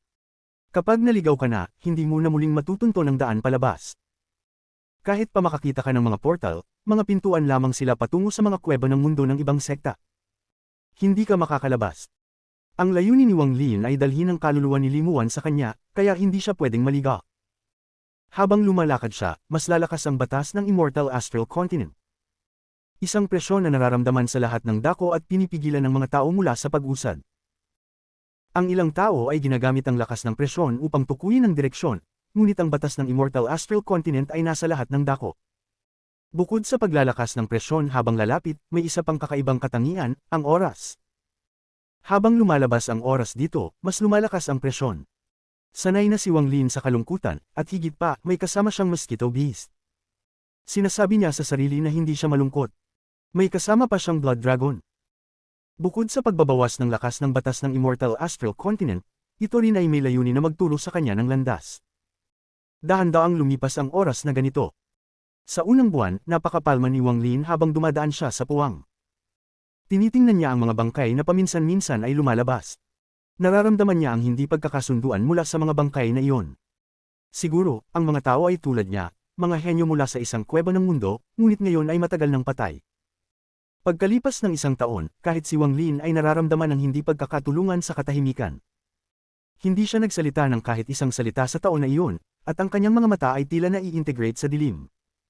Kahit na nakapikit o bukas ang kanyang mga mata, tanging walang katapusang dilim lamang ang nakita. Walang tunog ang umiral sa taon na ito. Sa mahiwagang lugar na ito, wala ni isang tunog mula sa mabilis na paglipad ang narinig. Hindi niya alam kung gaano kalayo ang narating niya, tanging alam niya na tama ang kanyang direksyon. Ang Blood Dragon sa paligid niya ay unti-unting nagdilim, ngunit naruroon pa rin ito at tinuturo ang landas. Hindi alam ni Wang Lin kung nasaan si Zuan Luo, ngunit nararamdaman niyang si Zuan Luo ay nasa isang lugar sa puwang, sinasamahan ng kanyang mga kaibigan sa kanilang reincarnation. Tinutulungan din siya nitong labanan ang batas ng Immortal Astral Continent upang hindi ito magdulot ng labis na epekto sa kanya. Ang pakiramdam na ito ay nagbigay init sa puso ni Wang Lin. Paminsan-minsan ay tinitingnan niya ang itim na puwang sa likod niya. Parang nakikita niyang may pintuan ng kanyang bayan na nagmamasid sa kanya habang siya ay papalayo. Sa isang sandali, parang nakita niya si Mu Bingmei na may hawak na payong sa ilalim ng ulan. Ang mukha na nasa ilalim ng payong ay nagpapakita ng isang komplikadong emosyon na hindi niya kayang ipaliwanag. Hindi na naramdaman ni Wang Lin ang galit kay Mu Bingmei.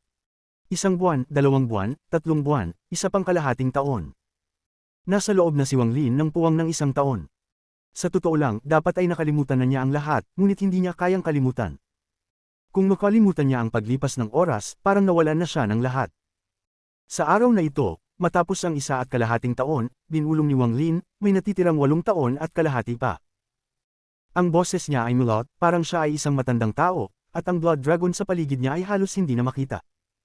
Bagamat hindi niya ramdam ang epekto ng batas ng Immortal Astral Continent, ang bilis ng siyam na mosquito beast sa likod niya ay bumabagal.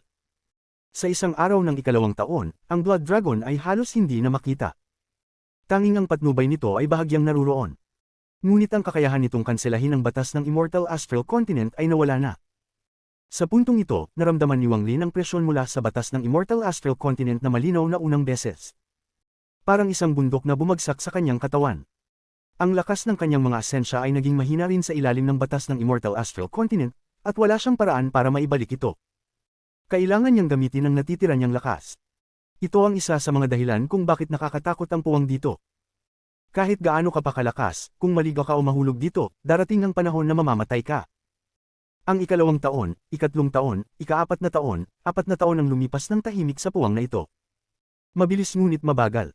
Mabilis ang mga taon, ngunit mabagal ang puso. Ang 4 na taon ay parang 400 taon kay Wang Lin. Habang lumalakas ang presyon, nais ni Wang Lin na magtanim, ngunit hindi niya magawa. Sa loob ng puwang, parang may isang mahiwagang puwersa na pumipigil sa lahat ng buhay na magtanim. Maari lamang nilang bilangin ang mga taon habang dumaraan. Ito na lang ang tanging libangan dito. Wala siyang nakitang buhay na nilalang sa loob ng 4 na taon. Ang mga nakatagpo lamang siya ay mga bangkay na nagmula sa mga cultivators o mabagsik na hayop. Bagamat kayang magsanib ng siyam na mosquito beasts ang batas ng Immortal Astral Continent, nagsisimula na silang maging hindi matiis ang presyon. Parang ang buong sistema ng bituin ay bumagsak sa katawan mo. Maging ang mukha ni Wang Lin ay naging mapotla, at ang katawan niya ay halos abot na sa limitasyon. Ang siyam na mosquito beasts ay inilagay ni Wang Lin sa kanyang storage space upang maiwasan ang kanilang pagdurusa sa pagsunod sa kanya. Gayunpaman, ang Mosquito King sa ilalim ni Wang Lin ay walang palatandaan ng pagka-discomfort. Patuloy pa rin itong gumagalaw ng mabilis habang binabaybay ang daan ni Wang Lin. Pagdating ng 5 taon, naramdaman ni Wang Lin na ang kanyang katawan ay parang nababad sa putik. Kahit ang pagpapataas ng kamay ay nagdudulot sa kanya ng matinding sakit, na para bang may mga maraming sinulid na bumulagtas sa katawan niyang natangay, ngunit patuloy siyang nagpapatuloy. Dinala niya ang Heaven Avoidance Coffin mula sa kanyang storage space at isinusuong ito sa kanyang likod. Ang imbakan ay hindi naligtas. Tanging sa pamamagitan ng paglalagay nito sa kanyang likod at pagprotekta gamit ang kanyang sariling katawan, doon lang siya nakaramdam ng kapanatagan. Naiintindihan ni Wang Lin na hanggat hindi siya namamatay, hindi siya masasaktan ng lakas na iyon sa likod niya, si Limuan. Ito ay dahil inipon ni Wang Lin ang kanyang lakas sa labas ng kanyang katawan upang protektahan si Limuan. Sa kabutihang palad, mayroon siyang mga lamok na hayop sa ibaba niya. Pinanatili nito ang isang mabilis na bilis habang patuloy na gumagalaw. Kung si Wang Lin ay kailangang umasa sa kanyang sariling lakas upang parehong labanan ang presyon at magpatuloy, magiging mas mahirap pa ito. Nahihirapan si Wang Lin na makarating sa Immortal Astral Continent. Sa Immortal Astral Continent, sa gitna ng Ancient Dao Clan, naruroon ang lumulutang na syudad. Sa gitna ng syudad ay ang Ancient Dao Palace, at ang kalalakihang nasa Royal Robe ay nakatayo sa pinakamataas na pavilion habang tinitingnan ng maulap na langit na tila malapit ng umulan.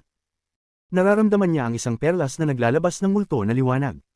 Habang malabo ang loob ng perlas, nakita niya ang anino ng kaluluwa ng isang babae na natutulog sa loob nito. Matagal nang wala ang Grand Empyrean. Gumugol ng ganitong karaming pagsisikap para sa isang simpleng cultivator mula sa Cave World. Sinail na siya dahil sa katandaan. Maliban kay Zuan Luo, ang tanging tagapangalaga na kailangan ng Ancient Dao ay ang emperador na ito, at sa hinaharap ay siya pa rin ang magiging emperador. Nais kong makita kung anong uri ng tao ang ibabalik ng matandang lalaking iyon. Anuman ang kanyang katayuan, kapag nakita niya ang emperador na ito, kailangan niyang magyukod upang magbigay galang sa akin. Pinigan ng Ancient Dao Emperor ang perlas sa kanyang kamay. Bagamat matigas ang perlas dahil sa sobrang pagpisil niya, ang kaluluwa sa loob nito ay nanginginig na parang natatakot. Itinaas ng lalaking nakasuot ng royal robe ang kanyang kamay at tinitigan ang nanginginig na kaluluwa habang bulong sa sarili, "Maliit na kaluluwa, bakit sinabi ng Imperial Teacher na ikaw ang magiging susi upang maghari ako sa Immortal Astral Continent? Kalimutan na. Dahil napakahalaga mo, ikaw ay magiging aking Empress. Ye Dao, subukan mong pagsamahin ang kaluluwang ito sa lahat ng mga babaeng dinala mo. Tulad ng utos mo." Mula sa likuran ng lalaking nakasuot ng royal robe, isang baluktot na anyo ang lumitaw at isang lalaking balot ng itim na ulap ang materialized. Lumuhad siya sa lupa at tinanggap ang utos. Kabanata 1796 Makapangyarihang Kalooban. Si Wang Lin ay nasa void na puno ng batas ng Immortal Astral Continent sa loob ng 6 na taon. Sa Immortal Astral Continent, lahat ay tahimik at walang digmaan. Walang gaanong alitan sa pagitan ng Ancient at Celestial races. Sa taon ding ito, maraming mga henyo ang sumak sa 72 Celestial Continents. Isa sa kanila ay si Yun Yifeng. Sa taon na ito, ang Celestial Emperor na namumuno sa 72 continents ay lumabas pagkatapos ng 10,000 taon ng pagsasara sa kanyang cultivation. Kalahati ng mga kontinente ay tinakpan ng walang katapusang celestial energy. Sa taon ding ito, ilang mga cultivator mula sa Cave World ay tahimik na na-reincarnate, ngunit hindi alam kung saan sila pumunta. Wala masyadong nangyari sa loob ng 36 na estado ng ancient countries at mga 3 clan ngayong taon. Tahimik nilang nadaanan ng taon na ito. Ang bawat kontinente sa Immortal Astral Continent ay kasing laki ng 12-dosenang Cave Worlds.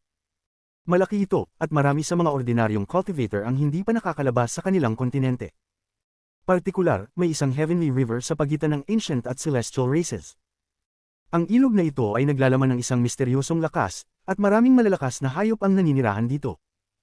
Tanging ang mga matatandang halimaw na kasing tanda ng mundo ang may lakas ng loob na pumasok dito, at kahit na sila, hindi nila pinapalalim ang kanilang pagpasok. Ito ang unang hadlang kung nais ng alinmang panig na salakayin ng isa't isa. Tahimik na dumaan ang taon na ito. Sa loob ng 72 kontinenteng celestial, isa sa pinakamalalayong 9 na kontinente mula sa Heavenly River ay ang Heavenly Bull Continent. Kung ito ay papaliitin ng maraming beses, makikita mo ang hugis ng isang toro. Kaya tinawag itong Heavenly Bull. Ang kontinente na ito ay malayo at matagal nang hindi bahagi ng imperial capital sa Celestial Ming Continent. Matagal na itong tinuturing na isang outer continent. Nasa silangang bahagi ng Immortal Astral Continent ito, at kasama ng iba pang 8 kontinente, bumuo sila ng Eastern Continent. Ang Eastern Continent ay may 9 na sekta at 13 faction, at ang Purple Sun Sect ang nangunguna sa mga ito. Ang Donglin Sect ang pinakamisteryoso. Kasama rin ang Guiyi Sect, Great Soul Sect, at iba pang mga sekta na bumubuo sa 21 pinakakilalang sekta sa Eastern Continent. Bukod sa 9 na sekta at 13 faction, may mga mas maliliit na sekta, ngunit hindi nila kayang makipagsabayan sa mga dambuhalang sekta tulad ng 21 na ito. Huwag na nating pag-usapan ng Purple Sun Sect na may mga bulong-bulungan na naglalaman ng isa sa mga 9 na araw. Ang Heavenly Bull Continent ay nasa ilalim ng impluensya ng Great Soul Sect at Guiyi Sect. Ang Seven Dao Sect ay naitatag sa isang liblib na sulok ng Heavenly Bull Sect. May isang itim na hanay ng bundok na natatakpan ng kagubatan. May isang patong ng ulap na bumabalot sa bundok, at bihirang may hayop na naruroon. Sa loob ng hanay ng bundok na ito, may isang nag-iisang tuktok. Ito ang pinakamataas na tuktok at may pinakamakapal na hamog sa paligid nito. Dito matatagpuan ang Seven Dao Sect. Nang magsara ang Cave World, si Su Dao ay nagsagawa ng silang sa Seven Dao Sect. Maraming taon na ang lumipas, at ang Seven Dao Sect ay nalugmok. Wala nang buhay na naruroon, at ito ay puno ng kamatayan. Dito rin lumitaw ang mga tao matapos umalis sa Cave World. Si Yun Yifeng, Fan Shanlo, o sinumang lumabas mula sa Cave World na may Immortal Astral Continent bloodlines ay lumitaw dito. Tinitigan nila ang kanilang pamilyar ngunit kakaibang bayan bago umalis. Sa isang partikular na araw ng ika-6 na taon, kung tititigan ng isang tao ang makapal na hamog, makikita nila ang mga pavilion ng Seven Dao Sect. Sa mga iyon, may isang napakalaking pavilion, at iyon ang pangunahing hall ng Seven Dao Sect. Dito rin ginugol ng Seven-Colored Celestial Sovereign ang kanyang mga pagsasanay sa pagsasara. Sa araw na ito, sa labas ng pavilion sa bundok na natatakpan ng hamog, isang figure ang dahan-daang lumitaw. Isang batang lalaki na nakasuot ng itim, ngunit kahit mukhang bata, ang mga mata niya ay nagpapakita ng paglipas ng hindi mabilang na taon. Siya ay si Zuan Luo. Tinitigan ni Zuan Luo ang pavilion ng Seven Dao Sect na nakatago sa loob ng hamog at dahan-daang umupo. Wang Lin, lahat sila ay na-reincarnate na, ngunit wala akong kontrol kung kailan sila magbabalik. Baka ilang taon, o baka 1,000 taon bago sila magpakita. Ngunit sila ay ligtas. Si Zuan Luo ay huminga ng malalim habang tinitingnan ang pavilion. Para bang nakikita niyang dumadaan ng void sa loob ng pavilion at si Wang Lin, na nagsusumikap na makalabas sa void. May kulang na 4 na taon. Disipulo, nagawa ko na ang lahat ng makakaya ko. Ngayon, nakasalalay na sa iyo. Dahan-daang isinara ni Zuan Luo ang kanyang mga mata, at sa pagitan ng kanyang mga kilay, may kumislap na pulang liwanag. Ang pulang liwanag na ito ay upang tiyakin na hindi mawawala si Wang Lin. Sa void sa pagitan ng Cave Worlds at Immortal Astral Continent, ang mukha ni Wang Lin ay mapatla. Iniikot niya ang Ancient Dao Power sa kanyang katawan upang labanan ang matinding presyon na nanggagaling mula sa lahat ng direksyon. Ang presyon ay hindi na maipaliwanag sa lakas, at kung hindi dahil sa Mosquito Beast na patuloy na gumagalaw, titigil na si Wang Lin. Pati ang Mosquito King ay gumagalaw ng mabigat at nahihirapan sa ilalim ng presyon ngayon. Minsan ay maglalabas ito ng isang tahimik na hiyaw. Ang mga mata ni Wang Lin ay namumula. Ang mga essence sa kanyang katawan ay naubos na at wala na siyang paraan upang makabawi. Ang tanging paraan upang labanan ang batas ng Immortal Astral Continent ay sa pamamagitan ng kanyang Ancient Dao Body. Mahigit 1 taon na mula nang makakita siya ng isang bangkay. Mukhang napakabihira na makarating sa ganitong punto. Ang dugo ng dragon ay matagal nang naglaho. Pati ang pulang marka na ginawa nito sa pagitan ng kanyang mga kilay ay napaka-blurry, halos hindi na makikita. Ang mga huling 7 taon ay sobrang hirap kay Wang Lin, lalo na dahil kailangan niyang protektahan ang kanyang asawa sa likod niya, protektahan si Limuan. Bawat araw ay kailangan niyang magtiis ng mas matinding sakit. Ngunit hindi niya pinagsisihan. 1 buwan, 2 buwan, 3 buwan. Sa isang iglap, 1 taon na naman ang lumipas. Sa ika-8 taon, biglang tumaas ang presyon. Ang buong void ay parang naging solid at pinipisil ang kanyang katawan. Patuloy na dumadaloy ang dugo mula sa kanto ng bibig ni Wang Lin at naging malabo ang kanyang paningin. Malabo niyang naunawaan na malapit na siyang magbigay. Habang nagngingiti ng mapait, pilit na itinaas ni Wang Lin ang kanyang kanang kamay at ipinatong ito sa ulo ng Mosquito King na nahihirapang magpatuloy. Ang Mosquito King ay naging kasama niya sa loob ng 8 taon, at nakita ni Wang Lin na marahil ito nga ang tahanan ng ninuno ng Mosquito King. Malinaw na mas sanay ang Mosquito King sa lugar na ito kaysa kay Wang Lin. Ngunit hindi ito ipinanganak dito. Marahil ay tuluyan itong makaka-adapt matapos ang hindi mabilang na taon, ngunit ngayon ay hindi na nito kayang pumasok sa kalaliman ng void. Ang Mosquito King ay sobrang pagod na upang pumasok ng puwersa. Kailangan itong magsanib ng mas maraming batas ng Immortal Astral Continent, dumaan sa hindi mabilang na mga evolusyonaryong pagbabago upang makamit ang kalagayan ng mga ninuno nito. Huwag mong sundan ako. Dahil ito ang iyong tahanan, dapat kang manatili rito. Nakasama mo ako ng mahigit sa 2,000 taon. Ngayon, maaari kang pumunta. Ang Mosquito King ay nanginginig at nagbigay ng isang hiyaw. Ang hiyaw na ito ay kumalat sa void, at puno ng pagtutol. Ito ang unang pagkakataon na hindi ito sumunod kay Wang Lin. Ayaw nitong umalis, nais nitong gamitin ang lahat ng lakas nito upang itulak si Wang Lin kahit na ito'y magdulot ng kamatayan, nais nitong ipadama kay Wang Lin na mas malayo pa siya. Ngumiti si Wang Lin. Kahit na siya ay nagdurusa ng matinding sakit, masaya siya. Nilshake niya ang ulo at dahan-daang tumayo. Ang simpleng aksyon na ito ay napakahirap para sa kanya. Nang tumayo siya, ang mga mata niya ay nagbigay ng liwanag na matagal nang nawala. May mga tunog na parang pagsabog sa kanyang katawan at ang ancient Dao power niya ay sumabog ng buo. Ito ang nagbigay sa kanya ng lakas upang kumilos mag-isa pansamantala. Ang kanyang kanang kamay ay bumuo ng isang seal at hindi pinayagan ng Mosquito King na tumanggi. Ang kanyang kamay ay dumapo sa ulo ng hayop. Nang ang galaw ng Mosquito Beast ay na-restriction, tumalon si Wang Lin at lumipad palayo. Pumunta ka. Ito ang iyong tahanan, huwag akong sundan. Ang boses ni Wang Lin ay matibay, at inalag niya ang kanyang manggas. Ang natirang siyam na Mosquito Beasts ay lumipad patungo sa Mosquito King. Dahil dito, malaki ang layo na ang pagitan ni Wang Lin at Mosquito King. Sa likod ni Wang Lin, isang matalim na sigaw mula sa Mosquito King. Isa itong sigaw ng kalungkutan mula sa isang batang iniiwan ng kanilang pamilya. Ang puso ni Wang Lin ay sumakit sa sigaw na iyon, ngunit hindi siya huminto. Ginamit niya ang lahat ng lakas upang magpatuloy sa paglipad. Alam niya ngayon, ang pagkakataon niyang mabuhay ay mas mababa sa 10%. Kaya kung ganito na, bakit pa hahatakin ang Mosquito King pababa sa kanya? Sa likod niya, ang Mosquito King ay napasugod sa mga pagka-restriction at patuloy na tumulak pasulong na may mga mata ng dumadaloy na dugo. Ayaw nitong iwan si Wang Lin. Kahit na mamamatay dito, nais nitong mamatay sa tabi ng kanyang amo. Ang palad na inilagay ni Wang Lin sa Mosquito King ay naglalaman ng 10 seals na patuloy na pumipigil sa Mosquito King mula sa magpatuloy. Ang mga hadlang na ito ang nagdulot ng layo sa Mosquito King at Wang Lin. Hindi na kayang sundan ng Mosquito King si Wang Lin, anuman ang hirap na tinamo nito sa paghabol. Isang malungkot na sigaw ang kumalat sa void at umabot sa malalayong lugar. Si Wang Lin ay nahihirapan pa rin sa paglipad sa void, ngunit naririnig pa rin niya ang sigaw ng Mosquito King. Tumingin siya pabalik saglit bago siya nagngingit-ngit at nagpatuloy sa paglipad. Pagkatapos ng matagal na paghabol, hindi na makita ng Mosquito King si Wang Lin. Nang inig ito habang patuloy ang pagtaas ng presyon at dahan-dahan itong huminto. Ngunit hindi ito sumuko. Bigla itong tumalikod patungo sa iba pang siyam na Mosquito Beasts. Pagsasanib siya ng mas maraming aura mula dito upang mabilis na mag-evolve pabalik sa anyo ng ninuno nito. Tanging sa ganitong paraan siya makakagalaw ng mabilis at matutunton si Wang Lin. Ngayon, ika-9 na taon na. Si Wang Lin ay hiwalay na sa Mosquito Beast ng 1 taon. Ang katawan ni Wang Lin ay umabot na sa hangganan nito. Mabigat ang mga hakbang niyang ginagawa habang inuubos ang lahat ng lakas upang protektahan ang kanyang asawa sa likod niya. Ang kanyang mga mata ay malabo, ngunit may isang makapangyarihang kalooban sa loob. Ang kaloobang ito ay ang matinding kalooban na taglay niya mula pa noong unang panahon. Mahigit 2,000 taon na ang nakakalipas nang siya ay isang mortal na bata pa. Umakyat siya sa hagdang-hagdang daang ng Hengyu sect na puno ng dugo, ngunit hindi siya sumuko.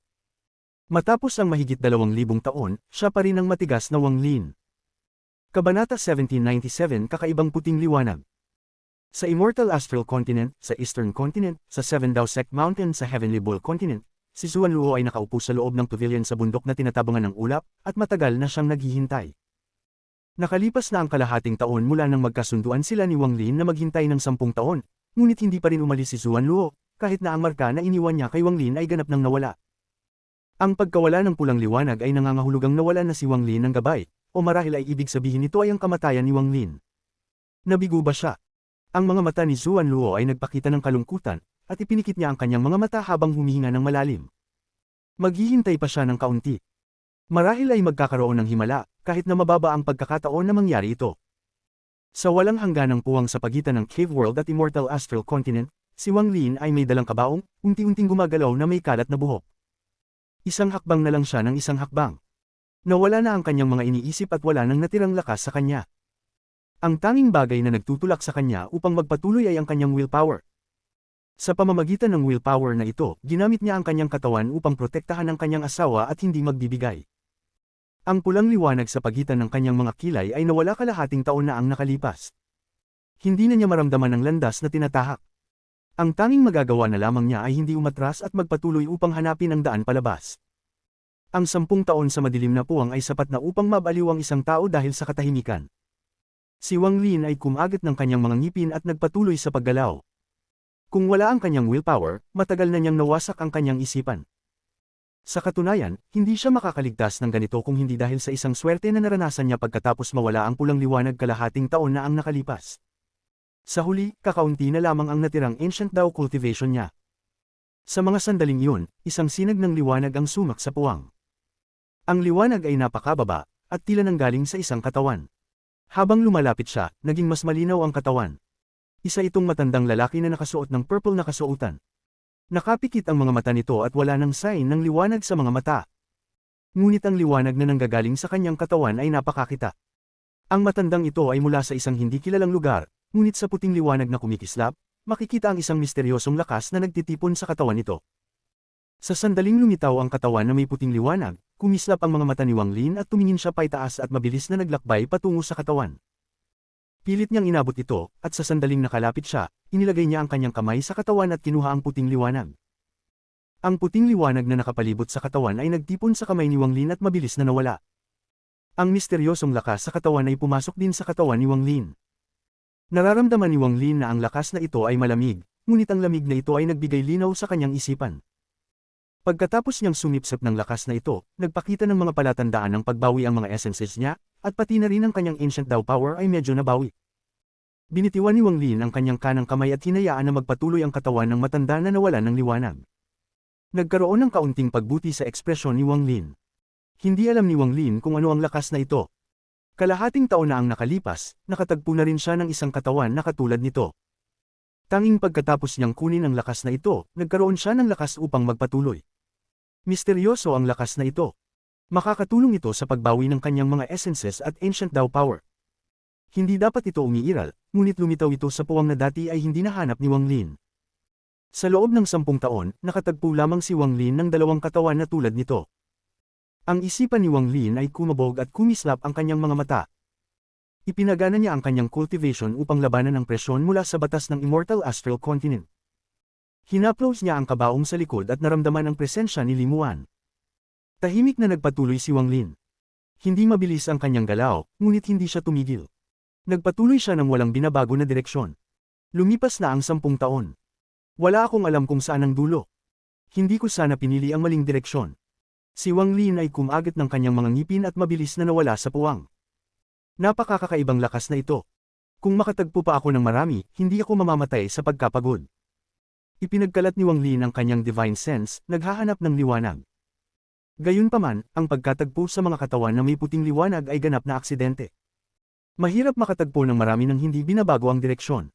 Pagkalipas ng 1 taon, hindi pa rin siya nakatagpo ng pangatlong katawan na tulad nito. Ang kanyang cultivation ay umabot na sa limitasyon at parang isang tuyong lampara ng langis. Si Wang Lin ay naging sobrang payat. Kung may makakita sa kanya, mahihirapan silang kilalanin siya. Ang liwanag sa kanyang mga mata ay unti-unting nawala hanggang wala na. Siya ay tulad ng isang patay na tao. Hindi niya alam kung gaano pa siya kalayo.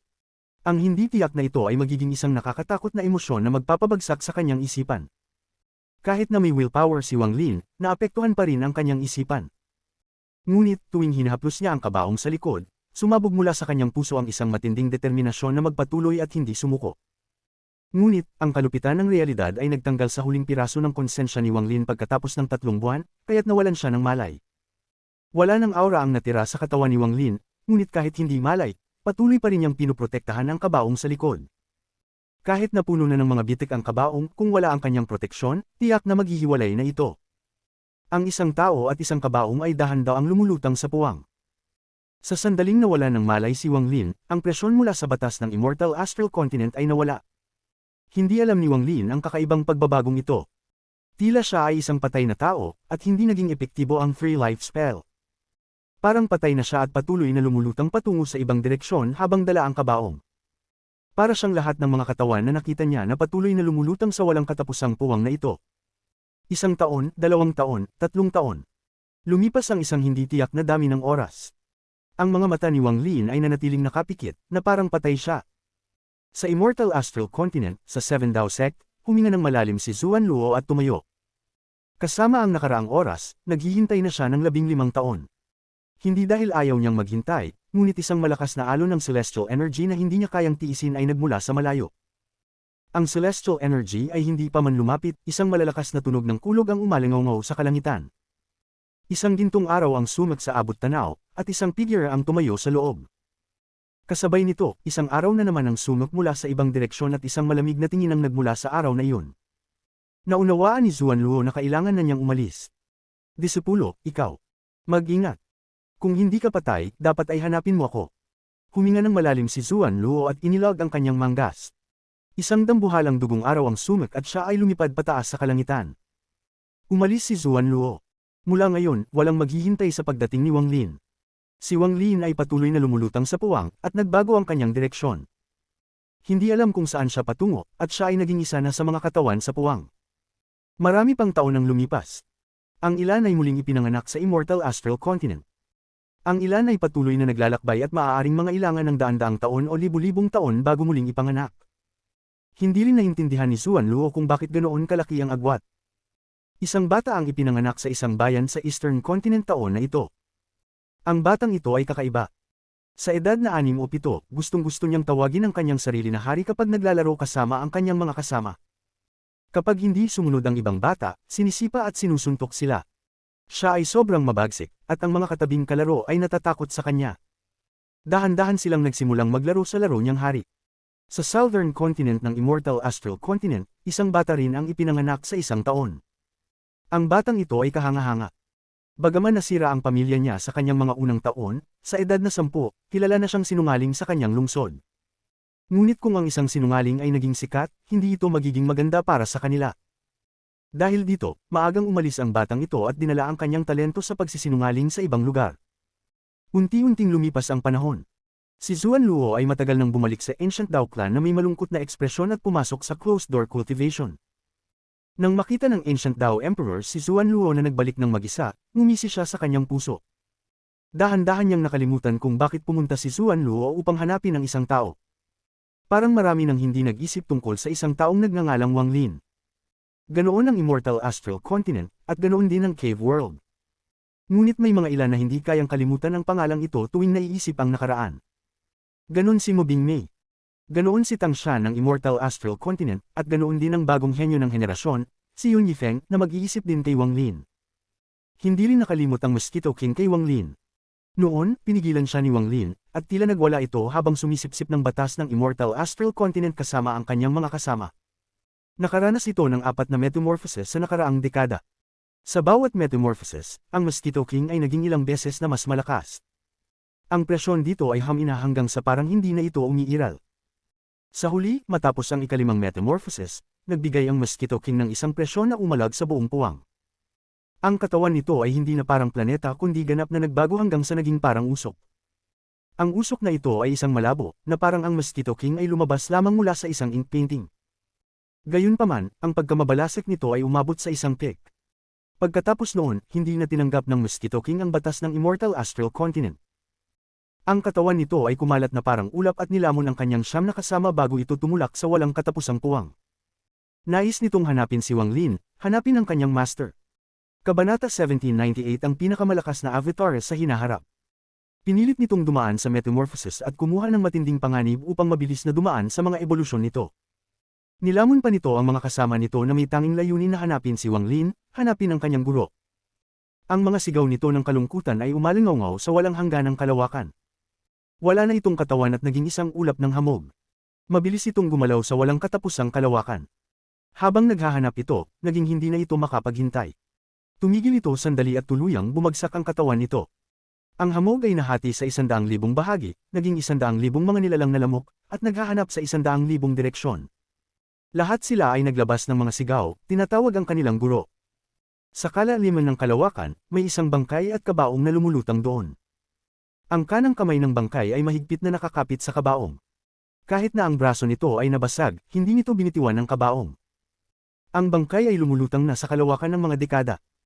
Isang mahina, puting liwanag ang unti-unting lumitaw sa bangkay na ito. Ang puting liwanag na ito ay katulad ng puting liwanag na inabsorb ni Wang Lin mula sa dalawang katawan. Nagtipon ito sa dibdib ng bangkay at ito ay isang misteryosong puwersa mula sa kalawakan.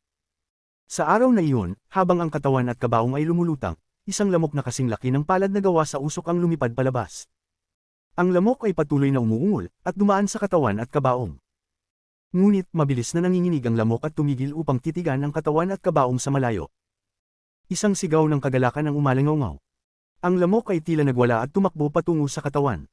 Nang malapit na ito, tumangis ito ng malakas patungo sa manipis na mukha ng bangkay. hindi ito makapagsalita tulad ng isang tao, ngunit ang mga sigaw nito ay lumampas sa lahat ng salita. Isang sigaw ng kalungkutan, isang tawag ng kawalan ng pag-asa.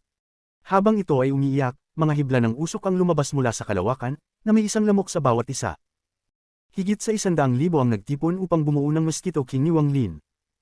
Ang mga mata ng Mosquito King ay nagningning ng pula. Habang ito ay umiiyak, ang malaking bibig nito ay dahan-dahang humaplo sa mukha ni Wang Lin na parang sinusubukan nitong gisingin ang natutulog na si Wang Lin, ngunit palagi itong nabibigo. Walang katapusang pagsubok at kabiguan. Ang katawan ng Mosquito King ay nanginginig at ang mga sigaw nito ay nagiging daralgal mula sa despair. Nagpersige ito at naghahanap ng napakatagal, hanggang sa wakas ay natagpuan nito ang guro nito, ngunit ang nakita nito ay isang bangkay. Ang simpleng isip na Mosquito King ay hindi matanggap ito. Kinuha nito si Wang Lin at ang kabaong at lumipad patungo sa malayo. Ang kalawakan ay magiging napakabigat para sa iba, ngunit para sa Mosquito King na dumaan sa 5 metamorphosis, wala itong naramdamang discomfort. Dinala nito si Wang Lin at ang kabaong sa napakalalayong distansya sa isang iglap. Matapos dumaan sa 5 metamorphosis, nagkaroon ito ng mga malabong alaala tungkol sa kalawakan ito. Naramdaman nito na may isang lugar dito na maaaring magpagising sa kanyang guro. Ngunit, ang lugar na iyon ay lubhang nakatago, at pati na ito ay kailangang maghanap ng napakahabang panahon upang ito ay matagpuan. Lumipad ito ng hindi matukoy na distansya at oras. Naghanap ang Mosquito King ng matagal hanggang sa wakas ay nakita nito ang isang bilog na kontinente. O mas tamang sabihin, ito ay isang malaking plataporma. Ang hugis ng plataporma ay hindi regular at parang bahagi ng isang bagay. Humigit kumulang 100,000 talampakan ang lapad nito, hindi ganoon kalaki. Naglalabas ito ng mga pagsabog ng puting liwanag na eksaktong katulad ng puting liwanag na inabsorb ni Wang Lin mula sa dalawang katawan. Ang plataporma ay walang laman, ngunit pinalilibutan ito ng isang hindi nakikitang hadlang na pumipigil sa anumang bagay mula sa pagpasok. Ang hadlang na ito ay ganap na binuo ng batas ng Immortal Astral Continent. Kalimutan na si Wang Lin, pati na si Zuan Luo ay mahihirapan sa pagbasag ng hadlang upang makapasok. Tanging ang Celestial Ancestor, Ancient Ancestor, at ang 9 na kakaibang mga hayop na ipinanganak mula sa batas ng Immortal Astral Continent ang makakapasok sa hadlang. Sa malabong alaala ng Mosquito King, nakita nito na ang mga ninuno nito ay ipinanganak sa isang bilog na plataporma na katulad nito, kaya kapag pumasok na ang kanyang guro sa ganitong plataporma, tiyak na madyay gising ang kanyang guro. Dinala ng Mosquito King si Wang Lin at ang kabaong patungo sa bilog na plataporma. Pumasok ang Mosquito King, ngunit ang kabaong at si Wang Lin ay naharang sa labas. Nagulat ang Mosquito King at agad na lumabas. Kinuha nito si Wang Lin at sinubukang muli, ngunit ilang beses itong nabigo. Dahil dito, naging sabik ang Mosquito King at nagsimulang umiyak. Kinuha nito ang isang hibla ng buhok ni Wang Lin gamit ang bibig nito at tumakbo pabalik sa loob. Muli itong pumasok, ngunit ang hibla ng buhok ay naharang sa labas. Nawala sa sarili ang Mosquito King at tumakbo palabas mula sa plataporma. Lumulutang ito sa tabi ni Wang Lin at umungal sa plataporma. Ilang sandali pa, sumak ang pagkabaliw sa mga mata nito at ang malaking bibig nito ay humigpit. Itinusok nito ang katawan ni Wang Lin at dahan-dahang sinipsip ang isang patak ng dugo mula sa katawan ni Wang Lin na tuyo na. Ang dugo ay nilamon ng Mosquito King at pinutektahan ng mga patong-patong na usok sa loob ng katawan nito. Tumakbo ito pabalik sa plataporma at sa pagkakataong ito, habang nasa kalahatian ng pagpasok, ito ay na-stop. Naglabas ito ng masakit na hiyaw at tila naipit doon. Tila hindi ito makakapasok maliban kung iluluwa nito ang patak ng dugo. Ang Mosquito King ay naglabas ng isang sigaw na kumilos sa buong kalawakan at nagsimulang magpunyagi upang pumasok. Ngunit, ang hadlang ay napakalakas, at ang Mosquito King ay nakapasok lamang sa kalahatian. Kahit gaano pa ito magsikap, hindi ito makapasok pa. Matapos ang ilang pagtatangka, ang mga mata ng Mosquito King ay naging pula at ang katawan nitong parang usok ay lumiit na parang tinipon nito ang lahat ng mga asensya nito sa paligid ng patak ng dugo. Binuksan nito ang bibig nito at inilabas ang patak ng dugo. Ang harapang bahagi ng katawan nito ay nasa kabilang bahagi ng hadlang, pati na ang mahabang bibig nito. Ipinag-iwalay nito ang dugo, at ang dugo ay pumasok sa loob ng hadlang. Ngunit, hindi pinapayagan ng loob ng hadlang na pumasok ang anumang bagay mula sa labas. Ang dugo ni Wang Lin ay nagsimulang mag-evaporate, at bago ito tuluyang maglaho, ang katawan ng Mosquito King ay mabilis na pumasok. Pinrotektahan ng Mosquito King ang dugo gamit ang katawan nito at naglabas ng isang masakit na hiyaw. Nagpakita agad ng mga palatandaan ng pagkalusaw ang katawan nito at ito ay lumiit ng husto. Ngunit, sa ilalim ng proteksyon nito, bagamat marami sa dugo ang na-evaporate, ang isang piraso nito ay nakarating pa rin sa bilog na plataporma. Sa unang pagkakataon, isang patak ng dugo na hindi nabuo ng batas ng Immortal Astral Continent ang dumapo sa plataporma na ito. At ang pinakamahalaga, nangyari ito matapos lumabas ang puting liwanag sa katawan ni Wang Lin matapos siyang mamatay o matulog. Dahil sa lahat ng ito, nakuha ni Wang Lin ang pinakamalaking kapalaran sa higit sa 2,000 taon ng kanyang pagsasanay. Ang kapalarang ito ay sapat upang yumanig sa kalangitan. Ang plataporma na ito ay matatagpuan sa kalawakan ng Immortal Astral Continent. Hindi maraming tao ang makakapasok sa kalawakang ito, at karamihan sa mga pumasok ay namatay o nawala. Ang posisyon ng plataporma ay hindi rin fixed. Ito ay palaging gumagalaw. Kung hindi dahil sa malabong alaala ng Mosquito King pagkatapos ng ilang metamorphosis, mahihirapan itong mahanap kahit pa maghanap ng libu-libong taon.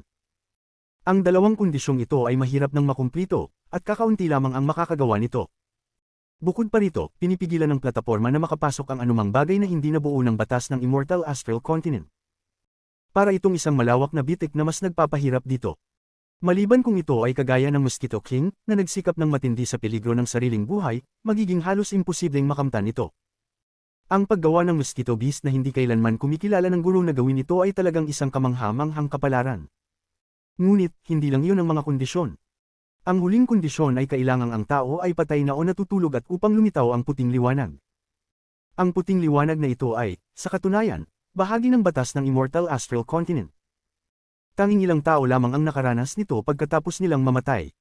Walang nakakaalam ng partikular na kondisyon para lumitaw ang puting liwanag. Tanging pagkatapos makumplito ang lahat ng ito ay magaganap ang mangyayari kay Wang Lin. Nang ang dugo ay bumagsak sa bilog na plataporma, ito ay agad na inabsorb ng plataporma. Ang buong plataporma ay umuga at ang hindi nakikitang liwanag ay kumalat pinuno ang kalawakan. Ang puting liwanag ay nagmula sa lahat ng direksyon mula sa kalawakan at mabilis na tumakbo patungo sa plataporma. Umugang ang plataporma. Lumabas ang Mosquito Beast ng masaya at binantayan si Wang Lin. Ang umuugong ay naging mas matindi at nagsimulang gumalaw ang plataporma. Ito ay naging malambot at ang mga gilid ay dumurukot. Parang isang kamay na bumubuo ng kamao at unti-unting nagiging isang walang laman na shell. Sa loob ng walang laman na shell, may isang hamog na dugo. Ang hamog na dugo ay inabsorb ang puting liwanag at patuloy na kumikislap. Sa wakas, isang hugis ng tao ang dahan-daang kumondensa sa loob, at bahagyang makikita ang anyo ng tao na tila si Wang Lin. Habang ang anino ay bumubuo at dahan-daang lamilinaw, matapos matulog ng mga dekada, unti-unting binuksan ni Wang Lin ang mga mata niya. Maliwanag niyang naramdaman na may isang puwersa na nagmula-mula sa isang lugar at pumasok sa kanyang dugo, pinapalakas ang katawan niya. Agad na bumangon ang Ancient Dao Power sa katawan niya. Kasabay nito, ang kanyang 7 asensya ay umabot sa kanilang rurok sa isang iglap. Nahulog na lang na siya ay maramdaman na may isa pang bersyon ng sarili niya sa mundong ito. Habang unti-unting binuksan ni Wang Lin ang mga mata niya, narinig niya ang mga sigaw ng kaligayahan ng Mosquito King. Nakita niya ang nasa sabik na Mosquito King at ang napakalaking bato na parang shell. Sa isang sandali, tila nakita niya ang ibang bersyon ng sarili. Ito. Ano ito? Saglit na puno ng kalituhan ang isip ni Wang Lin. Kabanata 1799 ng panginginig ng Immortal Astral Continent. Tinutok ni Wang Lin ang kanyang mata sa shell na parang prutas. Hindi niya ito makita ng buo, ngunit ramdam niya na may isa pang sarili sa loob nito. Maaaring sabihin na nang ipikit niya ang kanyang mga mata, hindi siya sigurado kung siya ay nasa loob o labas ng batong shell. Nararamdaman niyang nakaupo siya sa loob ng shell at nararamdaman din ang kanyang orihinal na katawan sa labas. Ang kakaibang pakiramdam na ito ay naranasan na ni Wang Lin dati, ngunit hindi tulad ng kasalukuyan. Ano ito? Puno ng pagkalito ang mga mata ni Wang Lin. Patuloy na ginigiyan ng Mosquito King ang bibig nito kay Wang Lin, nagpapalabas ng mga sigaw ng kaligayahan. Ang katawan ng Mosquito King ay mas maliit kaysa noon. Sa puntong ito, mukhang isang ulap ng fog na maaaring maglaho anumang oras, ngunit naglalabas ito ng matinding lakas ng buhay. Napakunot ang mga mata ni Wang Lin sa pagbabago ng Mosquito King. Inangat niya ang kanyang kanang kamay at tinangkang hawakan ng Mosquito King. Ngunit nang hawakan niya ito, wala siyang naramdaman na anumang solidong bagay. Ngunit ipinakita ng Mosquito King ang isang komportableng pakiramdam, parang masaya at kontento ito basta't malapit sa kanyang master. Matagal nang sumusunod ang Mosquito King kay Wang Lin, kaya't ang kanilang mga kaisipan ay magkatugma. Habang iniabot ni Wang Lin ang kanyang kamay, kumalat ang kanyang divine sense at nagsanib ito sa Mosquito King. Hindi nagtagal, lumitaw sa isipan ni Wang Lin ang mga alaala ng mga nangyari matapos niyang pilitin ng Mosquito King na umalis. Hindi ito isang soul search kundi isang transmission. Nagawa na ni Wang Lin ito dati, at walang masamang epekto ito sa Mosquito King. Nagagawa nila ito dahil magkasama na sila ng higit sa 2,000 taon. Dahan-daang nakita ni Wang Lin ang matinding metamorphosis ng Mosquito King at ang desperadong ebolusyon nito. Inangkin nito ang siyam na kasamahan nito, lahat upang hanapin siya. Nakita ni Wang Lin ang Mosquito King na nahati sa 100,000 mas maliliit na mga lamok at nagsaliksik sa walang katapusang kalawakan upang hanapin siya, na noon ay patay na o natutulog. Ramdam niya ang kalungkutan at kawalan ng pag-asa mula sa Mosquito Beast habang dinala nito si Wang Lin at limuan dito. Nakita rin ni Wang Lin ang lahat ng nangyari pagkatapos. Matapos ang matagal na panahon, nakaramdam si Wang Lin ng init sa kanyang puso. Tumingin siya sa masayang Mosquito King na patuloy na ginigil siya gamit ang bibig nito. Inangat niya ang kanyang kamay at dahan daw ang pinatpat ang Mosquito King ng ilang beses. Ang hirap na pinagdaanan mo. Ang malumanay na pat ng master, ang banayad na tingin, at ang pag-unawa ay nagpapahapi palalo sa Mosquito King. Ang liwanag ay kumalat mula sa katawan nito at mga alon ng kasiyahan ay nagsiyang. Ito ang pinakamasayang sandali ng buhay nito. Wala pang ibang hayop si Wang Lin na nakatagpo ng katulad ng tapat ng Mosquito King. Mula sa panahon na naging mortal siya, o noong sila ay pinaghiwalay, at sa mga nangyari sa walang hanggan kalawakan, lahat ng ito ay nagpapatunay na handa ang Mosquito King na isakripisyo ang buhay nito para kay Wang Lin. Si Wang Lin ay isang mapagpasalamat na tao. Handang gawin niya ang lahat para sa Mosquito King. Hindi na lang ang mosquito na ito ang kanyang alaga, kundi ang kanyang pamilya. Dahan-dahan niyang pinatpat ang katawan ng mosquito at ang tingin niya ay bumagsak sa batong shell na parang prutas. Sa alaala ng mosquito, tila ang lugar na ito ay pareho sa lugar kung saan ipinanganak ang mga ninuno nito. Ano itong batong shell? Lumulagabog ang mga mata ni Wang Lin at naglakad patungo sa batong shell. Inangat niya ang kanyang kanang kamay at hinawakan ang batong shell. Ngunit sa sandaling hinawakan niya ito, isang puwersang nagtatakwil ang dumaan mula sa batong shell at itinulak ang kanyang kamay. Hindi nito pinapayagan na hawakan ito o maabot. Sinubukan niyang gawin ito mula sa iba't ibang posisyon, ngunit naruroon pa rin ang puwersang nagtatakwil. Sa huli, ipinagpaliban ni Wang Lin ang ideya ng paggamit ng kanyang avatar upang lumabas. Mayroon siyang malabong pakiramdam na magiging isang malaking kapalaran ito para sa kanya. Ang kapalarang iyon ay ang avatar na hindi namamalayan ay lumago sa loob ng batong shell.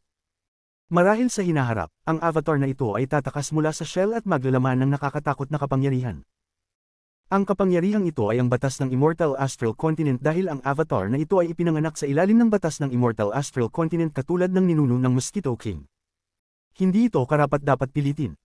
Naintindihan din ni Wang Lin na ang dahilan kung bakit siya nagising at muling nakarecover ng kanyang cultivation ay dahil sa avatar na iyon sa batong shell. Sa kanyang koneksyon sa avatar, parang ang paglago ng avatar ay magpapalakas sa kanyang orihinal na katawan. Ang ganitong bagay ay kakaiba at hindi madaling ipaliwanag. Tahimik na nagmuni si Wang Lin ng matagal. Nang siya ay nasa cave world, nakatagpo siya ng mga sinaunang jade ukol sa feng shui. Ang bagay na ito ay tila katulad ng feng shui. Sa feng shui, maraming atensyon ang ibinubuhos sa lokasyon ng libingan. Kaya't ang pagkakaroon ng avatar ko dito ay parang gawing isang libingan ito. Sa ganitong paraan, habang lumalago ang avatar ko, magiging mas malakas ang orihinal kong katawan. Noon, inisip ko na ang mga ganitong bagay ay kalokohan, ngunit ngayon parang may pagkakahalintulad. Nagtanaw si Wang Lin at dahan-dahan umatras. Tumingin siya sa batong shell at iniwasan ang ideya ng pagpuwersa nito o ng avatar upang lumabas. Ang mga mortal emperors ay labis na nagmamalasakit sa Dragon Vein. Kung sila ay inilibing sa Dragon Vein, magiging masagana ang kanilang mga henerasyon. Ngayon na inilibing ko ang aking avatar dito, nais kong makita kung anong klaseng kapalaran ang makakamtan ko sa hinaharap. Nagniningning ang mga mata ni Wang Lin at hindi nag-atubili siyang humarap at pumasok sa kalawakan. Masaya ang Mosquito King nang maglabas ng isang sigaw at agad na dinala si Wang Lin palayo sa kalawakan. Habang tumatakbo sila, tinignan ni Wang Lin ang lugar kung saan naruroon ang kanyang avatar. Ang kanyang mga mata ay kumislap. Kumpara sa kalokohang feng shui, mas malaki ang inaasahan ni Wang Lin sa paglago ng avatar na ito. Malinaw niyang nararamdaman ang koneksyon sa avatar na hindi pwedeng maputol.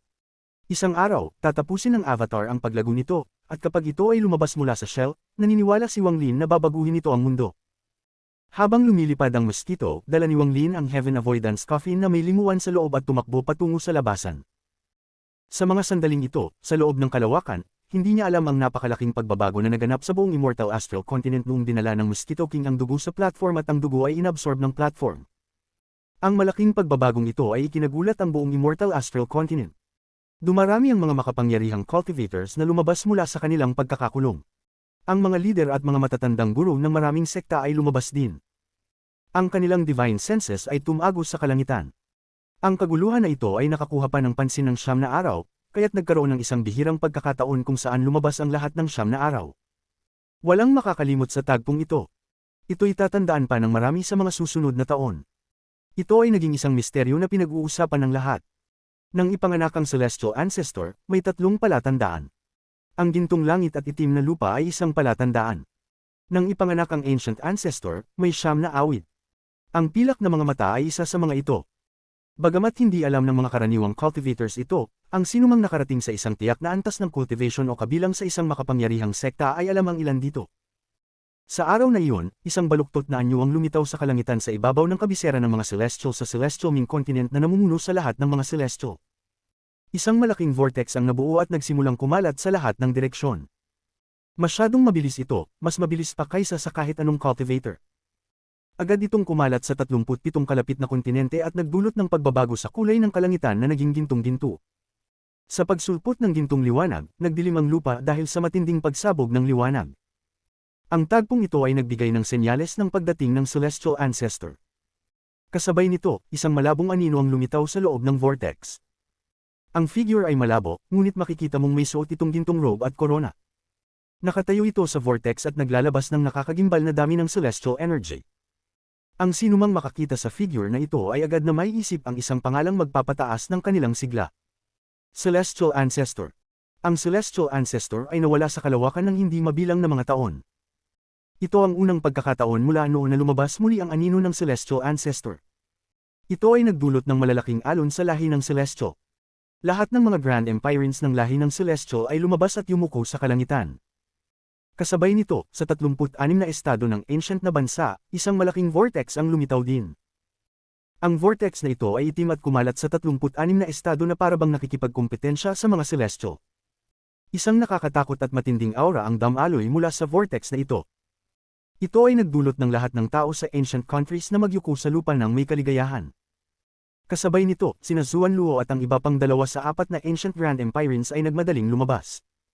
Sila ay lumulutang sa hangin at tinitingnan ng vortex sa kalangitan na puno ng hindi makapaniwalang pangyayari. Wala ang anino ng Celestial Ancestor, kundi isang pares ng mga mata. Ang mga mata na ito ay pilak at tumingin patungo sa Celestial Ancestor. Naglabas ng napakalaking pilak na liwanag ang mga mata. Ang buong Immortal Astral Continent ay parang pumasok sa isang punto ng pag-apo. Lahat ng 9 na araw ay lumabas ng sabay, at ang presyon na kanilang pinapalabas ay nagpapagimbal sa lahat. Kung hanggang dito lang, tiyak na maguguluhan lamang sila, ngunit nang lumitaw ang anino at mga mata sa kalangitan, isang pangatlong vortex ang lumitaw sa pagitan ng mga Celestial at Ancient Lands. Ang pagsulpot ng vortex na ito ay nagdulot ng isang di maipaliwanag na shock at takot. Hindi ito posible. Paano maaaring magkaroon ng pangatlong vortex habang ang ilusyon ng Celestial Ancestor at Ancient Ancestor ay bumababa? May pangatlong vortex sa ilalim ng Celestial at Ancient Ancestors, ano ang ibig nitong sabihin? Nagpapakita ba ito na sa loob ng pangatlong vortex, may isang nilalang na katulad ng Celestial at Ancient Ancestors? Kabanata 1800 Immortal Astral Continent, paparating na ako. Kahit na wala namang saysay, ayon sa Feng Shui, ang isang tao na inilibing sa Dragon Vein ay magkakaroon ng marangal na batas ng kapalaran. Kapag natukoy na ang batas ng kapalaran, ang kanilang mga anak at apo ay magtatamasa ng mga biyaya. Hindi naniniwala si Wang Lin sa Feng Shui. Isa siyang makapangyarihang cultivator na kayang ilipat ang mga bundok at dagat, baguhin ang kalupaan, at lumikha pa ng mga bituin. Para sa kanya, ang Feng Shui ay pwedeng likhain at kontrolin. Pero sa puntong ito, nagamit pa rin ni Wang Lin ang Feng Shui upang ipaliwanag ang eksenang nagulat sa lahat sa Immortal Astral Continent. Ang pagiging inilibing sa isang kuweba ay nangangahulugang ang kanilang mga anak at apo ay magkakaroon ng mas maraming kayamanan at mas kaunting sakuna. Kapag inilibing sila sa Master Cave, maraming magiging mayaman sa kanilang mga henerasyon ng mga general. Kapag inilibing sila sa Dragon Vein, ang kanilang mga inapo ay magkakaroon ng dakilang kapalaran. Gayun din, kapag inilibing sila sa Master Dragon Vein, ang kanilang mga inapo ay maaaring maghari sa isang bansa. Ang avatar ni Wang Lin ay matatagpuan sa lugar ng kapanganakan ng Celestial at Ancient Ancestors. Bagamat hindi ito ang parehong platform, ang platform na ito ay bahagi ng orihinal na platform. Dahil dito, ito ay katulad ng pagkakaroon ni Wang Lin ng parehong batas ng kapalaran tulad ng Celestial at Ancient Ancestors. Ang batas ng kapalarang ito ay hindi tungkol sa cultivation, ito ay isang bagay na lampas pa sa kayang makamtan ng cultivation. Ang batas ng kapalarang ito ay hindi agad magpapakita, ngunit habang lumilipas ang panahon at lumalago ang avatar ni Wang Lin, magiging hindi maipaliwanag ang kanyang hinaharap. Hindi malinaw kay Wang Lin ang bagay na ito. Ang ilan sa mga ito ay kanyang naintindihan at may mga haka-haka siya. Ngunit hindi niya ito pinaniniwalaan ng buo. Mas naniniwala siya sa kanyang sariling pagsusumikap at pagtitiyaga. Ang mas inaasahan niyang mangyari ay ang araw na lalabas ang Avatar at maghahatid ng pinakamalakas nitong suntok. Sa Immortal Astral Continent, sa sandaling lumitaw ang ikatlong vortex, lahat ng tao ay nakaramdam ng pagkabigla anuman ang kanilang antas ng cultivation o estado. Pati ang siyam na araw ay may seryosong ekspresyon nang maramdaman nila ang ikatlong vortex. Ang ikatlong vortex ay tila bagong ipinanganak at hindi pa matatag. Maraming mga distortions, ngunit nanatili ito sa labas ng mga vortex ng celestial at ancient ancestors nang hindi bumagsak. At mabilis itong lumalawak. Pagkalipas ng matagal na panahon, ang tatlong vortex ay dahan-daang nawala mula sa walang katapusang kalangitan. Para bang hindi sila kailanman nagpakita, naglaho ng walang bakas. Ang lahat ay bumalik sa normal, ngunit ang takot na naiwan sa puso ng lahat ay tumubo at patuloy na lumago. Ang pangyayaring ito ay parang isang palatandaan na nagpapabigat sa lahat, na mahirap huminga, at nagdulot ng mga kaisipan sa lahat. Sa Immortal Astral Continent, pagkatapos mawala ang tatlong vortex, sa isang bayan, isang batang 10 taong gulang na bata. May isang kamay sa kanyang bewang na parang isang hari at may hawak na kahoy na pangsibat. Isang grupo ng mga bata ang tinutulungan ng dalawang cultivator na may mga nakakunot na noo patungo sa isang malapit na sekta upang sumailalim sa pagsusuri. Kung may sino man na may magandang talento, siya ay tatanggapin bilang disipulo sa sekta. Balang araw, magiging hari ako. Isang matibay na tinig ang umalingaw sa puso ng batang ito. Gayon din sa ibang parte ng kontinente, malayo, isang batang suot ang isang daw robe na nakuha mula sa kung saan, na parang isang batang celestial. Nasa loob siya ng bahay ng isang malaking pamilya. May ngiti sa kanyang mukha habang ilang tao ang magalang na yumuyuko sa kanya. Ang matandang ito ay nag-cultivate ng 3,000 taon at ngayon ay naging isang bata muli. Kailangan ko pang dumaan sa siyam na reincarnations upang maibalik ang aking cultivation. Kayo ang nag-imbite sa akin mula sa kanayunan, kaya mananatili ako saglit at bubuo ng isang dowling. Ang sinaunang aura mula sa bata ay nararamdaman kahit ng mga mortal. Para bang hindi isang bata ang nakaupo sa kanilang harapan kundi isang matandang nabuhay ng libu-libong taon. Lalo na, ang espiritu sa mga mata nito ay tila nakakakita sa lahat ng buhay at nagdudulot ng pakiramdam na kailangan mong paniwalaan sila. Ang pakiramdam ng pagkabulok ay nagbigay ng isang malungkot at madilim na pakiramdam sa buong silid. Habang tinitingnan ng nanginginig na mortal na tinamaan ng pagkabulok na ito, ang bata ay mukhang normal, ngunit sa loob-loob niya, siya ay ngumingiti tulad ng isang bulaklak. Emph, ang pandaraya ng maliit na lord na ito ay isang bagay na natutunan ko ng walang guro. Ang mga salitang ito ay tunog-totoo pati sa akin, para bang talagang nag-reincarnate ako. Kung talagang nag-reincarnate ako, malamang ay ako'y isang sinungaling na kayang wasakin ng langit. Maghihintay ako saglit dito upang hindi masayang ang ilang buwan na ginugol ko kasama ang mga katawan sa sementeryo. Kasama na rin ang mga gastusin sa paglalakbay mula sa kalapit na bansa. Kailangan ko itong ibalik ng 100 beses. Sa kalawakan, ang katawan ni Wang Lin ay napapaligiran ng ulap. Ang ulap na ito ay ang Mosquito King, at daladala siya habang lumilipad sila. Habang patuloy silang lumilipad, parang ang batas ng Immortal Astral Continent ay nagbago at naging mas magaan. Ang dami ng nararamdaman niyang presyon ay kayang-kaya niyang tiisin.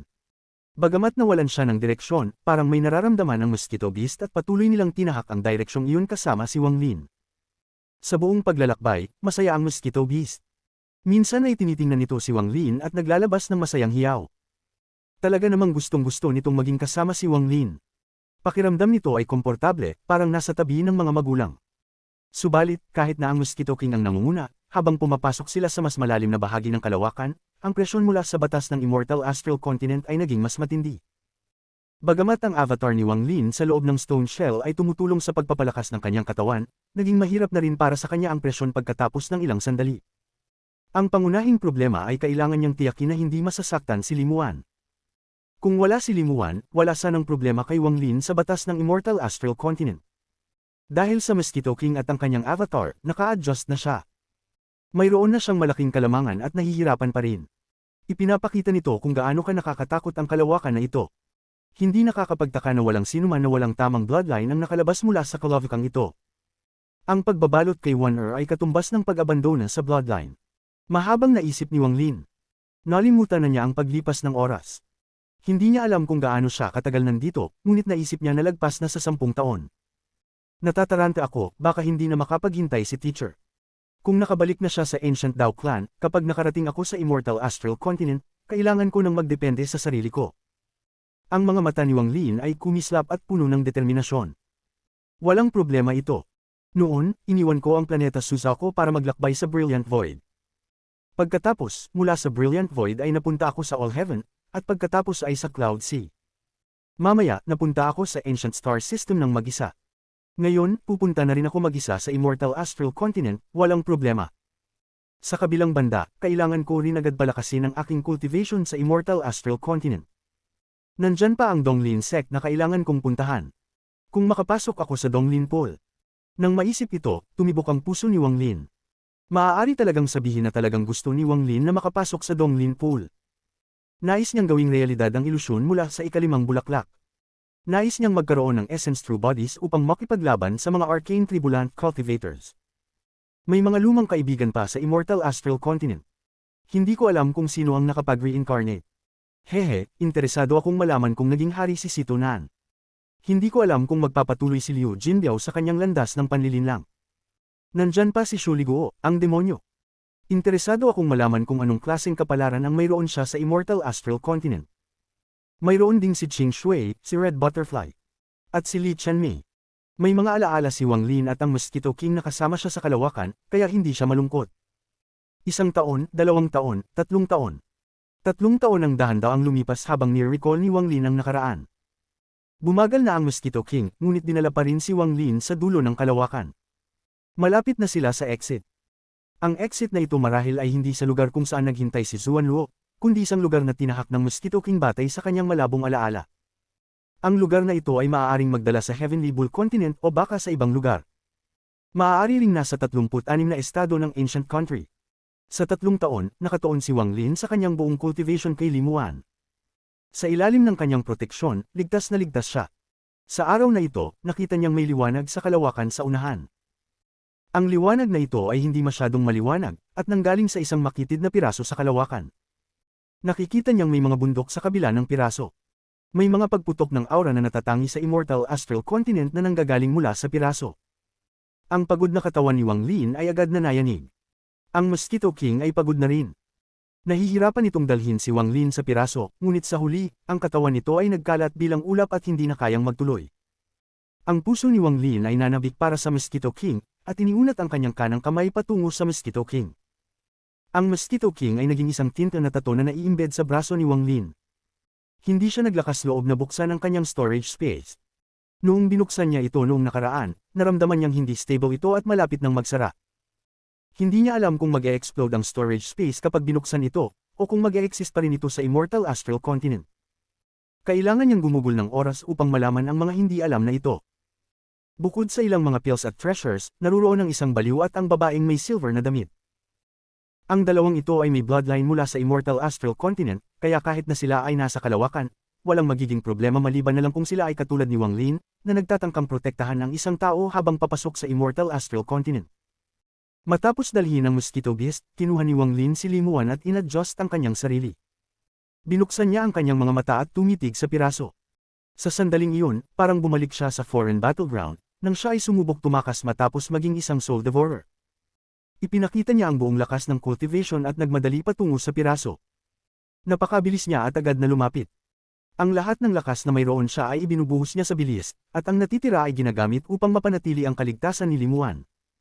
Ginagamit niya ang katawan lamang upang magtakbong mabilis. Lumapit siya ng lumapit. 1,000 talampakan, 500 talampakan, 300 talampakan, 100 talampakan, hanggang siya ay nasa 10 talampakan na lang. Ang katawan ni Wang Lin ay parang nasusunog at naramdaman niya ang matinding sakit, ngunit kumikislap ang kanyang mga mata ng maliwanag.